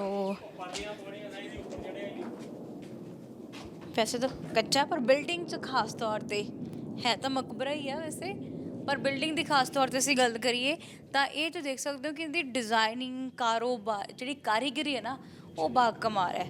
ਬਾਕਮਾਲ ਜਿਹੜੀ ਇਸ ਵੇਲੇ ਕੀਤੀ ਹੋਈ ਹੈ। ਤੁਸੀਂ ਇਹ ਡਿਜ਼ਾਈਨ ਦੇਖ ਸਕਦੇ ਹੋ ਉਹਦਾ, ਬਹੁਤ ਖੂਬਸੂਰਤ ਡਿਜ਼ਾਈਨ ਹੈ। ਬਾਕੀ ਉਦੋਂ ਕਹਿੰਦੇ ਸੀ ਕਿ ਜਿਹੜੀ ਜੇਕਰ ਕਲਾ ਦੇਖਣੀ ਹੈ ਨਾ, ਤਾਂ ਮੁਸਲਿਮ ਭਾਈਚਾਰੇ ਦੇ ਵਿੱਚ ਜਿਹੜੀ ਕਲਾ, ਜਿਹੜੀ ਪ੍ਰਮਾਤਮਾ ਨੇ ਇਹਨਾਂ ਨੂੰ ਬਖਸ਼ੀ ਹੈ ਨਾ, ਕਾਰੀਗਰੀ ਬਖਸ਼ੀ ਹੈ, ਉਹ ਕਿਤੇ ਹੋਰ ਤੁਹਾਨੂੰ ਨਹੀਂ ਮਿਲਦੀ। ਇੰਨੀ ਮਹਾਰਤ ਇਹਨਾਂ ਨੂੰ ਹਾਸਲ ਹੈ, ਜਿਹੜੀ ਇਸ ਕਲਾਕ੍ਰਿਤੀਆਂ ਦੇ ਵਿੱਚ ਸਭ ਤੋਂ ਜ਼ਿਆਦਾ ਇਹਨਾਂ ਦੇ ਹਿੱਸੇ ਜਿਹੜੀ ਹੈ ਇਹ ਚੀਜ਼ ਆਈ ਹੈਗੀ ਆ। ਸੋ ਇਹ ਜਿਹੜੀ ਵੈਸੇ ਸਿਰਫ ਇਮਾਰਤ ਦਿਖਾਉਣ ਦੇ ਲਈ ਤਾਂ ਲੈ ਕੇ ਆਏ ਆ, ਪਰ ਖਾਸ ਤੌਰ 'ਤੇ ਸਾਡਾ ਮਕਸਦ ਸੀ ਕਿ ਨਵਾਬ ਸ਼ੇਰ ਮੁਹੰਮਦ ਖਾਂ ਉਹਨਾਂ ਦੀ ਜਿਹੜੀ ਹੈ ਜਿਹੜੇ ਮਕਬਰਾ ਤੁਹਾਨੂੰ ਦਿਖਾਇਆ ਜਾਵੇ, ਕਿਉਂਕਿ ਜਿਨ੍ਹਾਂ ਨੇ ਹਾਂ ਦਾ ਨਾਅਰਾ ਮਾਰਿਆ, ਬੜੀ ਜ਼ਿਆਦਾ ਉਹਨਾਂ ਦੀ ਵਡਿਆਈ ਕੀਤੀ ਜਾਏ, ਸ਼ਬਦ ਵੀ ਥੋੜ੍ਹੇ ਪੈ ਜਾਂਦੇ ਨੇ, ਕਿਉਂਕਿ ਕਿਸੇ ਨੇ ਇੰਨੀ ਹਿੰਮਤ, ਇੰਨੀ ਜ਼ਰੂਰਤ ਕੀਤੀ ਨਹੀਂ ਹੈਗੀ ਜਿਸ ਤਰੀਕੇ ਨਾਲ ਉਹਨਾਂ ਨੇ ਜਿਹੜੀ ਹੈ ਵੱਡੀ ਜ਼ਿੰਮੇਵਾਰੀ ਸੰਭਾਲੀ ਹੈ। ਸੋ ਵੈਸੇ ਹੋ ਗਿਆ ਜਾਂ ਕੁਝ ਹੋਰ ਵੀ ਇੱਕ ਜਾਣਕਾਰੀ ਹੈ? ਇੱਕ ਜਾਣਕਾਰੀ, ਬਹੁਤ ਅਹਿਮ ਜਾਣਕਾਰੀ ਦੇਣੀ ਹੈ। ਇਹ ਆਖਰੀ ਗੱਲ ਮੈਂ ਦੱਸਣ ਵਾਲਾ ਜੀ, ਉਹ ਕਿਉਂਕਿ ਪਹਿਲਾਂ ਗੱਲ ਹੋ ਨਹੀਂ ਸਕੀ, ਇਸ ਕਰਕੇ ਮੈਂ ਪਹਿਲੇ ਐਪੀਸੋਡ 'ਚ ਤੁਹਾਨੂੰ ਦੱਸਿਆ ਸੀਗਾ, ਸ਼ਾਇਦ ਜਦੋਂ ਆਪਾਂ ਨੇ ਸ਼ੇਖ ਸਦਰੁੱਦੀਨ ਦਾ ਬਣਾਇਆ ਸੀਗਾ, ਉਹਦੇ 'ਚ ਮੈਂ ਗੱਲ ਰੱਖੀ ਸੀਗੀ। ਕਿਉਂਕਿ ਅੱਜ ਇੱਥੇ ਗੱਲ ਇਸ ਕਰਕੇ ਨਹੀਂ ਹੋ ਸਕੀ, ਉਹ ਨਵਾਬ ਦੀ ਇੱਥੇ ਕਵਰ ਨਹੀਂ ਹੈ, ਨਵਾਬ ਬਾਯਜ਼ੀਦ ਅਲੀ ਖਾਨ। ਅਤੇ ਆਪਣੀ ਗੱਲ ਅਧੂਰੀ ਰਹਿ ਗਈ, ਇਕੱਲੇ ਮਲੇਰ ਤੱਕ ਸੀਮਤ ਰਹਿ ਗਏ ਆਪਾਂ ਨੇ ਇਸ ਤੋਂ ਅੱਗੇ ਵਧਣਾ। ਤਾਂ ਮਲੇਰਗੜ੍ਹ ਤੋਂ ਮਲੇਰ ਬਣਿਆ ਤਾਂ ਰਿਆਸਤ ਜਿਹੜੀ ਹੈ ਮਲੇਰ ਦੇ ਨਾਮ 'ਤੇ ਮਸ਼ਹੂਰ ਹੋ ਗਈ, ਚੱਲਦੀ ਰਹੀ। ਇਹ 5 ਹੁਕਮਰਾਨ ਜਿਹੜੇ ਸੀਗੇ ਉਹ ਮਲੇਰ ਦੇ ਨਾਮ 'ਤੇ ਰਾਜ ਕਰਦੇ ਰਹੇ, ਜਗੀਰਦਾਰੀ ਕਰਦੇ ਰਹੇ। 6ਵੇਂ ਜਿਹੜੇ ਬਣੇ ਉਹ ਵੀ ਜਗੀਰਦਾਰ ਬਣੇ, ਪਰ ਉਹਨਾਂ ਦੀ ਦਿੱਲੀ ਦਰਬਾਰ 'ਚ ਬਣਦੀ ਬਹੁਤ ਸੀਗੀ, ਦਿੱਲੀ ਦਰਬਾਰ 'ਚ ਜਾਣਾ ਆਉਣਾ ਬਹੁਤ ਸੀਗਾ ਉਹਨਾਂ ਦਾ। ਤਾਂ ਉਹਨਾਂ ਨੇ 4 ਮੁਗਲ ਸ਼ਾਸਕਾਂ ਦਾ ਰਾਜ ਦੇਖਿਆ। ਉਹਨਾਂ ਨੇ ਜਿਹੜਾ ਰਾਜ ਦੇਖਿਆ, ਅਕਬਰ ਦਾ ਦੇਖਿਆ, ਅਕਬਰ ਤੋਂ ਬਾਅਦ ਜਹਾਂਗੀਰ ਦਾ ਦੇਖਿਆ, ਜਹਾਂਗੀਰ ਤੋਂ ਬਾਅਦ ਉਹਨਾਂ ਨੇ ਸ਼ਾਹਜਹਾਂ ਦਾ ਰਾਜ ਦੇਖਿਆ, ਸ਼ਾਹਜਹਾਂ ਤੋਂ ਬਾਅਦ ਫਿਰ ਉਹਨਾਂ ਨੇ ਔਰੰਗਜ਼ੇਬ ਦਾ ਰਾਜ ਦੇਖਿਆ। ਯਾਨੀ ਕਿ 4 ਮੁਗਲ ਬਾਦਸ਼ਾਹਾਂ ਨਾਲ ਕੰਮ ਕਰਿਆ ਉਹਨਾਂ ਨੇ। ਉਹਨਾਂ ਦੀ ਫੌਜ ਦੇ ਸਿਪਾ ਸਾਲਾਰ ਥੇ, ਉਹ ਜਰਨੈਲ ਸੀਗੇ, ਮਲੇਰਕੋਟਲਾ ਰਿਆਸਤ ਦੇ ਜਿਹੜੇ ਨਵਾਬ ਸੀਗੇ। ਤਾਂ ਇਹਨਾਂ ਦੀਆਂ ਬਹਾਦਰੀਆਂ ਨੂੰ ਦੇਖਦੇ ਹੋਏ ਮੁਗਲਾਂ ਨੇ ਇਹਨਾਂ ਨੂੰ ਜਗੀਰਦਾਰੀ ਤੋਂ ਨਵਾਬ ਦਾ ਖਿਤਾਬ ਦੇ ਦਿੱਤਾ, ਅਤੇ ਬਾਯਜ਼ੀਦ ਅਲੀ ਖਾਂ ਤੋਂ ਇਹ ਨਵਾਬ ਬਣ ਗਏ। ਤਾਂ ਜਦੋਂ ਸ਼ਾਹਜਹਾਂ ਦਾ ਪੀਰੀਅਡ ਸੀਗਾ ਦਿੱਲੀ ਦੇ ਵਿੱਚ, ਤਾਂ ਇਹ ਉਹਨਾਂ ਕੋਲੇ ਗਏ, ਉਹਨਾਂ ਨੂੰ ਕਿਹਾ ਜਾ ਕੇ ਕਿ ਮੈਂ ਮਲੇਰ ਦੇ ਨਾਲ ਇੱਕ ਸ਼ਹਿਰ ਵਸਾਉਣਾ ਚਾਹੁੰਦਾ, ਵੀ ਮੈਨੂੰ ਆਗਿਆ ਦਿੱਤੀ ਜਾਵੇ। ਕਿਉਂਕਿ ਸੈਂਟਰ ਦੇ ਅਧੀਨ ਸੀਗੇ, ਉਹਨਾਂ ਤੋਂ ਬਾਹਰ ਹੋ ਕੇ ਤਾਂ ਕੰਮ ਕਰ ਨਹੀਂ ਸਕਦੇ ਸੀਗੇ ਕੋਈ। ਤਾਂ ਉਹਨਾਂ ਕੋਲੋਂ ਉਹਨਾਂ ਨੇ ਆਗਿਆ ਦੇ ਦਿੱਤੀ ਕਿ ਜਾ ਕੇ ਤੁਸੀਂ ਸ਼ਹਿਰ ਵਸਾਓ। ਕਹਿੰਦੇ ਜੀ ਠੀਕ ਹੈ। ਇਹਨਾਂ ਨੇ ਆ ਕੇ ਫਿਰ ਮਲੇਰ ਦੇ ਬਿਲਕੁਲ ਨਾਲ ਹਟ ਕੇ ਇੱਕ ਸ਼ਹਿਰ ਵਸਾਉਣਾ ਸ਼ੁਰੂ ਕੀਤਾ। ਉਹ ਸ਼ਹਿਰ ਵਸਾਇਆ ਇਹਨਾਂ ਨੇ, ਔਰ ਉਹ ਸ਼ਹਿਰ ਦੇ ਚਾਰੋਂ ਪਾਸੇ ਇਹਨਾਂ ਨੇ ਕੰਧ ਬਣਵਾਈ, ਦੀਵਾਰ, ਜਿਹਨੂੰ ਕਿ ਫਸੀਲ ਕਿਹਾ ਜਾਂਦਾ ਹੈ। ਔਰ ਇਸ ਤਰ੍ਹਾਂ ਦੇ ਸ਼ਹਿਰ ਨੂੰ ਫਸੀਲ ਬੰਦ ਸ਼ਹਿਰ ਕਿਹਾ ਜਾਂਦਾ ਹੈ, ਕਿਲ੍ਹਾ ਵੀ ਕਹਿ ਦਿੰਦੇ ਨੇ ਲੋਕ। 4 ਕੋਨਿਆਂ 'ਤੇ 4 ਬੁਰਜ ਬਣਵਾਏ ਇਹਨਾਂ ਨੇ, ਜਿਹਦੇ 'ਤੇ ਰਾਤ ਨੂੰ ਪਹਿਰੇਦਾਰ ਜਾਂ ਫੌਜੀ ਪਹਿਰਾ ਦਿੰਦੇ ਸੀਗੇ। ਔਰ ਉਹ ਫਸੀਲ ਦੇ ਵਿੱਚ 7 ਇਹਨਾਂ ਨੇ ਦਰਵਾਜ਼ੇ ਬਣਵਾਏ। 7 ਦਰਵਾਜ਼ਿਆਂ ਨੂੰ ਰਾਤ ਨੂੰ 10 ਵਜੇ ਬੰਦ ਹੋ ਜਾਂਦੇ ਸੀਗੇ। 7 ਦਰਵਾਜ਼ਿਆਂ 'ਤੇ ਰਾਤ ਨੂੰ ਚੌਂਕੀਦਾਰ ਰਹਿੰਦਾ ਸੀਗਾ, ਅਤੇ ਸਵੇਰੇ ਉਹ ਖੁੱਲ੍ਹ ਜਾਂਦੇ ਸੀਗੇ ਦਰਵਾਜ਼ੇ, ਤਾਂ ਕਿ ਬਾਹਰਲਾ ਕੋਈ ਬੰਦਾ ਸ਼ਹਿਰ 'ਚ ਐਂਟਰ ਨਾ ਕਰ ਸਕੇ। ਅਤੇ ਉਹ 7 ਦਰਵਾਜ਼ਿਆਂ ਦੇ ਬਾਕਾਇਦਾ ਨਾਮ ਰੱਖੇ। ਜਿਹੜਾ ਸ਼ਹਿਰ ਵੱਲ ਨੂੰ ਜਿਹੜਾ ਦਰਵਾਜ਼ੇ ਦਾ ਮੂੰਹ ਹੁੰਦਾ ਸੀ, ਉਹਦਾ ਨਾਮ, ਉਹ ਮਤਲਬ ਜਿਹੜੇ 7 ਦਰਵਾਜ਼ੇ ਸੀਗੇ ਉਹਨਾਂ ਦੇ ਵਿੱਚੋਂ ਅੱਜ ਇੱਕ ਉਹੀ ਪੁਰਾਣਾ ਦਰਵਾਜ਼ਾ ਮੌਜੂਦ ਹੈ। 6 ਢਹਿ ਗਏ, 6 ਦੀ ਜਗ੍ਹਾ 3 ਨਵੇਂ ਬਣ ਗਏ, 3 ਦਰਵਾਜ਼ੇ, ਪਰ ਉਹ ਪੁਰਾਣੇ ਢਹਿ ਗਏ। ਔਰ ਉਹ ਜਿਹੜੇ 7 ਬਣਾਏ ਸੀਗੇ ਉਹਨੇ 7 ਚੋਂ ਇੱਕ ਅੱਜ ਵੀ ਹੈ ਜਿਸ ਦਾ ਨਾਮ ਹੈ ਸਰਹੰਦੀ ਗੇਟ। ਉਹ ਸਰਹੰਦ ਕੰਨੀ ਨੂੰ ਉਹਦਾ ਮੂੰਹ ਹੈ। ਅਤੇ 7 ਦਰਵਾਜ਼ਿਆਂ ਦੇ ਅਗਰ ਤੁਹਾਨੂੰ ਮੈਂ ਨਾਮ ਦੱਸਾਂ, ਸਰਹੰਦੀ ਗੇਟ, ਸਰਹੰਦੀ ਦਰਵਾਜ਼ਾ, ਜਮਾਲਪੁਰੀ ਦਰਵਾਜ਼ਾ, ਉਸ ਤੋਂ ਬਾਅਦ ਮਲੇਰੀ ਦਰਵਾਜ਼ਾ, ਉਸ ਤੋਂ ਬਾਅਦ ਆ ਗਿਆ ਜੀ ਬਾਰਾਂਦਰੀ ਦਰਵਾਜ਼ਾ, ਬਾਰਾਂਦਰੀ ਤੋਂ ਬਾਅਦ ਸ਼ੇਰਵਾਨੀ ਦਰਵਾਜ਼ਾ, ਸ਼ੇਰਵਾਨੀ ਤੋਂ ਬਾਅਦ ਫਿਰ ਆ ਗਿਆ ਜੀ ਦਿੱਲੀ ਦਰਵਾਜ਼ਾ, ਫਿਰ ਆ ਗਿਆ ਸੁਨਾਮੀ ਦਰਵਾਜ਼ਾ। ਇਹ 7 ਗੇਟ ਬਣਵਾਏ ਉਹਨਾਂ ਨੇ ਔਰ ਇਹਦੇ ਅੰਦਰ 7 ਖੂਹ ਪਟਵਾਏ ਕਿ ਪਬਲਿਕ ਨੂੰ ਪਾਣੀ ਕਿੱਥੋਂ, ਵੱਡੇ ਵੱਡੇ ਖੂਹ ਬਣਵਾਏ 7 ਕਿ ਪਾਣੀ ਉੱਥੋਂ ਪਬਲਿਕ ਲੈ ਸਕੇ। ਫਿਰ ਦੂਜੇ ਕਿਤੇ ਕਿਤੇ ਸ਼ਹਿਰਾਂ 'ਚੋਂ, ਕਸਬਿਆਂ 'ਚੋਂ, ਪਿੰਡਾਂ 'ਚੋਂ ਲਿਆ ਕੇ ਉੱਥੇ ਉਹਨਾਂ ਨੂੰ ਫ੍ਰੀ ਜ਼ਮੀਨ ਦਿੱਤੀ ਔਰ ਉਹਨਾਂ ਨੂੰ ਉੱਥੇ ਵਸਾਇਆ ਗਿਆ। ਹਰ ਕਿੱਤੇ ਦੇ ਲੋਕ ਉਹਦੇ 'ਚ, ਨਾਈ ਵੀ, ਦਰਜੀ ਵੀ, ਲੁਹਾਰ ਵੀ, ਤਖਾਣ ਵੀ, ਵਪਾਰੀ ਵੀ, ਹਰ ਵਰਗ ਦੇ ਲੋਕਾਂ ਨੂੰ ਵਸਾਇਆ, ਹਰ ਬਰਾਦਰੀ ਦੇ ਲੋਕਾਂ ਨੂੰ ਵਸਾਇਆ, ਹਰ ਇੱਕ ਕੌਮ ਦੇ ਲੋਕਾਂ ਨੂੰ ਵਸਾਇਆ। ਉਹਦੇ 'ਚ ਹਿੰਦੂ ਵੀ ਆਏ, ਮੁਸਲਮਾਨ ਵੀ ਆਏ। ਦੱਸਣ ਵਾਲੀ ਗੱਲ ਇਹ ਹੈ ਕਿ ਜਿਨ੍ਹਾਂ ਲੋਕਾਂ ਨੂੰ ਜਿੱਥੋਂ ਲਿਆ ਕੇ ਵਸਾਉਂਦੇ ਸੀਗੇ ਅੱਜ ਵੀ ਉਹਨਾਂ ਦੇ ਨਾਮ ਜਿਹੜੇ ਨੇ ਉਹੀ ਚੱਲੇ ਆ ਰਹੇ ਨੇ। ਪੰਜਾਬ ਦਾ ਇੱਕ ਸ਼ਹਿਰ ਹੈ ਤਪਾ, ਤਪੇ ਤੋਂ ਜਿਹੜੇ ਲਿਆ ਕੇ ਘਰ ਵਸਾਏ ਗਏ ਉਹਦਾ ਨਾਮ ਰੱਖਿਆ ਮੁਹੱਲਾ ਤਪਿਆਂ ਵਾਲਾ। ਮਲੇਰ 'ਚੋਂ ਲਿਆ ਕੇ ਕੁਛ ਲੋਕਾਂ ਨੂੰ ਉਰੇ ਵਸਾਇਆ ਗਿਆ, ਜੈਨ ਬਰਾਦਰੀ ਦੇ ਲੋਕਾਂ ਨੂੰ, ਉਹਨਾਂ ਦਾ ਨਾਮ ਰੱਖਿਆ ਜੈਨ ਮੰਡੀ, ਮੰਡੀ ਮਲੇਰੀ। ਉਹ ਅੱਜ ਵੀ ਮਲੇਰੀ ਮੰਡੀ ਦੇ ਨਾਮ 'ਤੇ ਮਸ਼ਹੂਰ ਹੈ। ਅਤੇ ਇਸ ਤਰ੍ਹਾਂ ਹੀ ਜਿੰਨੇ ਵੀ ਮੁਹੱਲਿਆਂ ਦੇ ਵਿੱਚ ਵਸਾਏ ਗਏ ਉਹ ਸਾਰੇ ਅੱਜ ਵੀ ਉਸੇ ਨਾਮ ਨਾਲ ਚੱਲ ਰਹੇ ਨੇ। ਬਾਯਜ਼ੀਦ ਅਲੀ ਖਾਨ ਨੇ ਜਿਹੜਾ ਵਸਾਇਆ ਇਹ ਫਸੀਲਵੰਦ ਸ਼ਹਿਰ, ਜਿਹਦੇ 7 ਦਰਵਾਜ਼ੇ ਬਣਾਏ, 7 ਖੂਹ ਪਟਵਾਏ, ਹਰ ਬਰਾਦਰੀ ਦੇ ਲੋਕ ਵਸਾਏ, ਉਹਦਾ ਨਾਮ ਉਹਨਾਂ ਨੇ ਰੱਖਿਆ ਕੋਟਲਾ। ਤਾਂ ਇਹ ਪਹਿਲਾਂ ਸੀਗਾ ਮਲੇਰਗੜ੍ਹ, ਮਲੇਰਗੜ੍ਹ ਤੋਂ ਮਲੇਰ ਬਣ ਗਿਆ। ਲਗਭਗ 225 ਸਾਲ ਮਲੇਰ ਚੱਲਿਆ। 225 ਸਾਲ ਤੋਂ ਬਾਅਦ ਫਿਰ ਕੋਟਲਾ ਬਣ ਗਿਆ, ਫਿਰ ਇਹਦਾ ਨਾਮ ਕੋਟਲਾ ਮਲੇਰ ਹੋ ਗਿਆ। ਤਕਰੀਬਨ 200 ਸਾਲ ਕੋਟਲਾ ਮਲੇਰ ਨਾਮ ਚੱਲਿਆ ਇਹਦਾ। ਹੁਣ 132-33 ਸਾਲ ਹੋ ਗਏ ਇਹਦਾ ਨਾਮ ਮਲੇਰ ਕੋਟਲਾ। ਕੋਟਲਾ ਮਲੇਰ ਤੋਂ ਮਲੇਰ ਕੋਟਲਾ ਕਿਵੇਂ? ਕਿਉਂਕਿ ਮਲੇਰ ਪਹਿਲਾਂ ਵਸਿਆ ਸੀਗਾ, ਕੋਟਲਾ ਬਾਅਦ 'ਚ ਵਸਾਇਆ ਸੀਗਾ।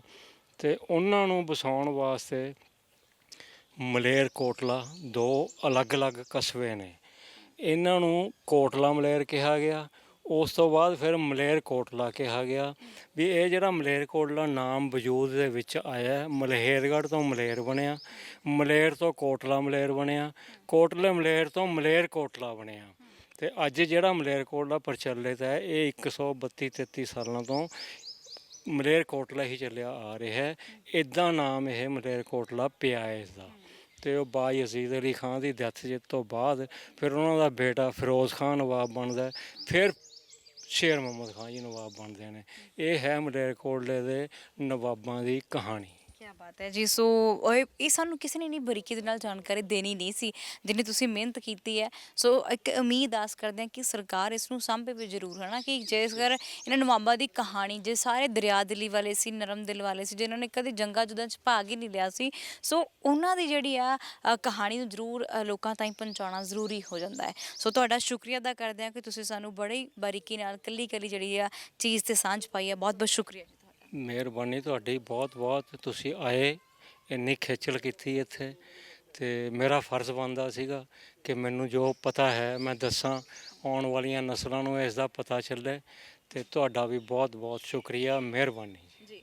ਸੋ ਬਿਲਕੁਲ ਜੀ, ਇਹ ਸੀ ਇਤਿਹਾਸ ਜਿਹੜੇ ਮਕਬਰਿਆਂ ਦਾ, ਕਿਹੜੇ ਕਿਹੜੇ ਨਵਾਬਾਂ ਦਾ, ਜਗੀਰਦਾਰਾਂ ਦਾ, ਜਿਹਨਾਂ ਦੇ ਵੰਸ਼ਜ ਦਾ ਇੱਥੇ ਮ੍ਰਿਤਕ ਦੇਹਾਂ ਨੂੰ ਦਫਨਾਇਆ ਗਿਆ। ਔਰ ਉਸ ਤੋਂ ਬਾਅਦ ਕੀ ਉਹਨਾਂ ਦਾ ਇਤਿਹਾਸ ਰਿਹਾ, ਕਿੰਨੇ ਕਿੰਨੇ ਸਾਲ ਉਹਨਾਂ ਨੇ ਰਾਜ ਕੀਤਾ ਹੈ, ਤਾਂ ਬਰੀਕੀ ਦੇ ਨਾਲ ਜੋ ਜਾਣਕਾਰੀ ਹੈ ਸਾਨੂੰ ਸ਼ੇਖ ਸਾਹਿਬ ਹੋਣੇ ਦਿੱਤੀ ਹੈ।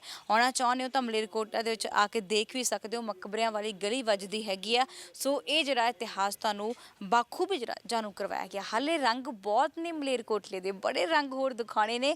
ਤੁਸੀਂ ਸਾਡੇ ਨਾਲ ਐਵੇਂ ਹੀ ਜੁੜੇ ਰਹਿਣਾ, ਕਿਉਂਕਿ ਮਲੇਰਕੋਟਲੇ ਦੇ ਵਿੱਚ ਕੀ ਚੀਜ਼ਾਂ ਤੁਹਾਡੇ ਦੇਖਣ ਵਾਲੀਆਂ ਨੇ, ਕਿਹੜੀਆਂ ਚੀਜ਼ਾਂ ਹੁਣ ਤੱਕ ਦੇਖ ਨਹੀਂ ਪਾਏ ਹੋ, ਤਾਂ ਉਹਨਾਂ ਤੋਂ ਤੁਹਾਨੂੰ ਬਾਖੂਬੀ ਜਿਹੜਾ ਜਾਣੂ ਕਰਾਵਾਂਗੇ। ਹੁਣ ਤੁਹਾਡੇ ਤੋਂ ਲਵਾਂਗੇ ਆਗਿਆ ਸਹਿਯੋਗੀ ਕ੍ਰਿਸ਼ਨ ਕੁਮਾਰ ਹੁਣਾਂ ਦੇ ਨਾਲ। ਮਨਦੀਪ ਕੌਰ ਸੰਧੂ, ਸਤਿ ਸ਼੍ਰੀ ਅਕਾਲ।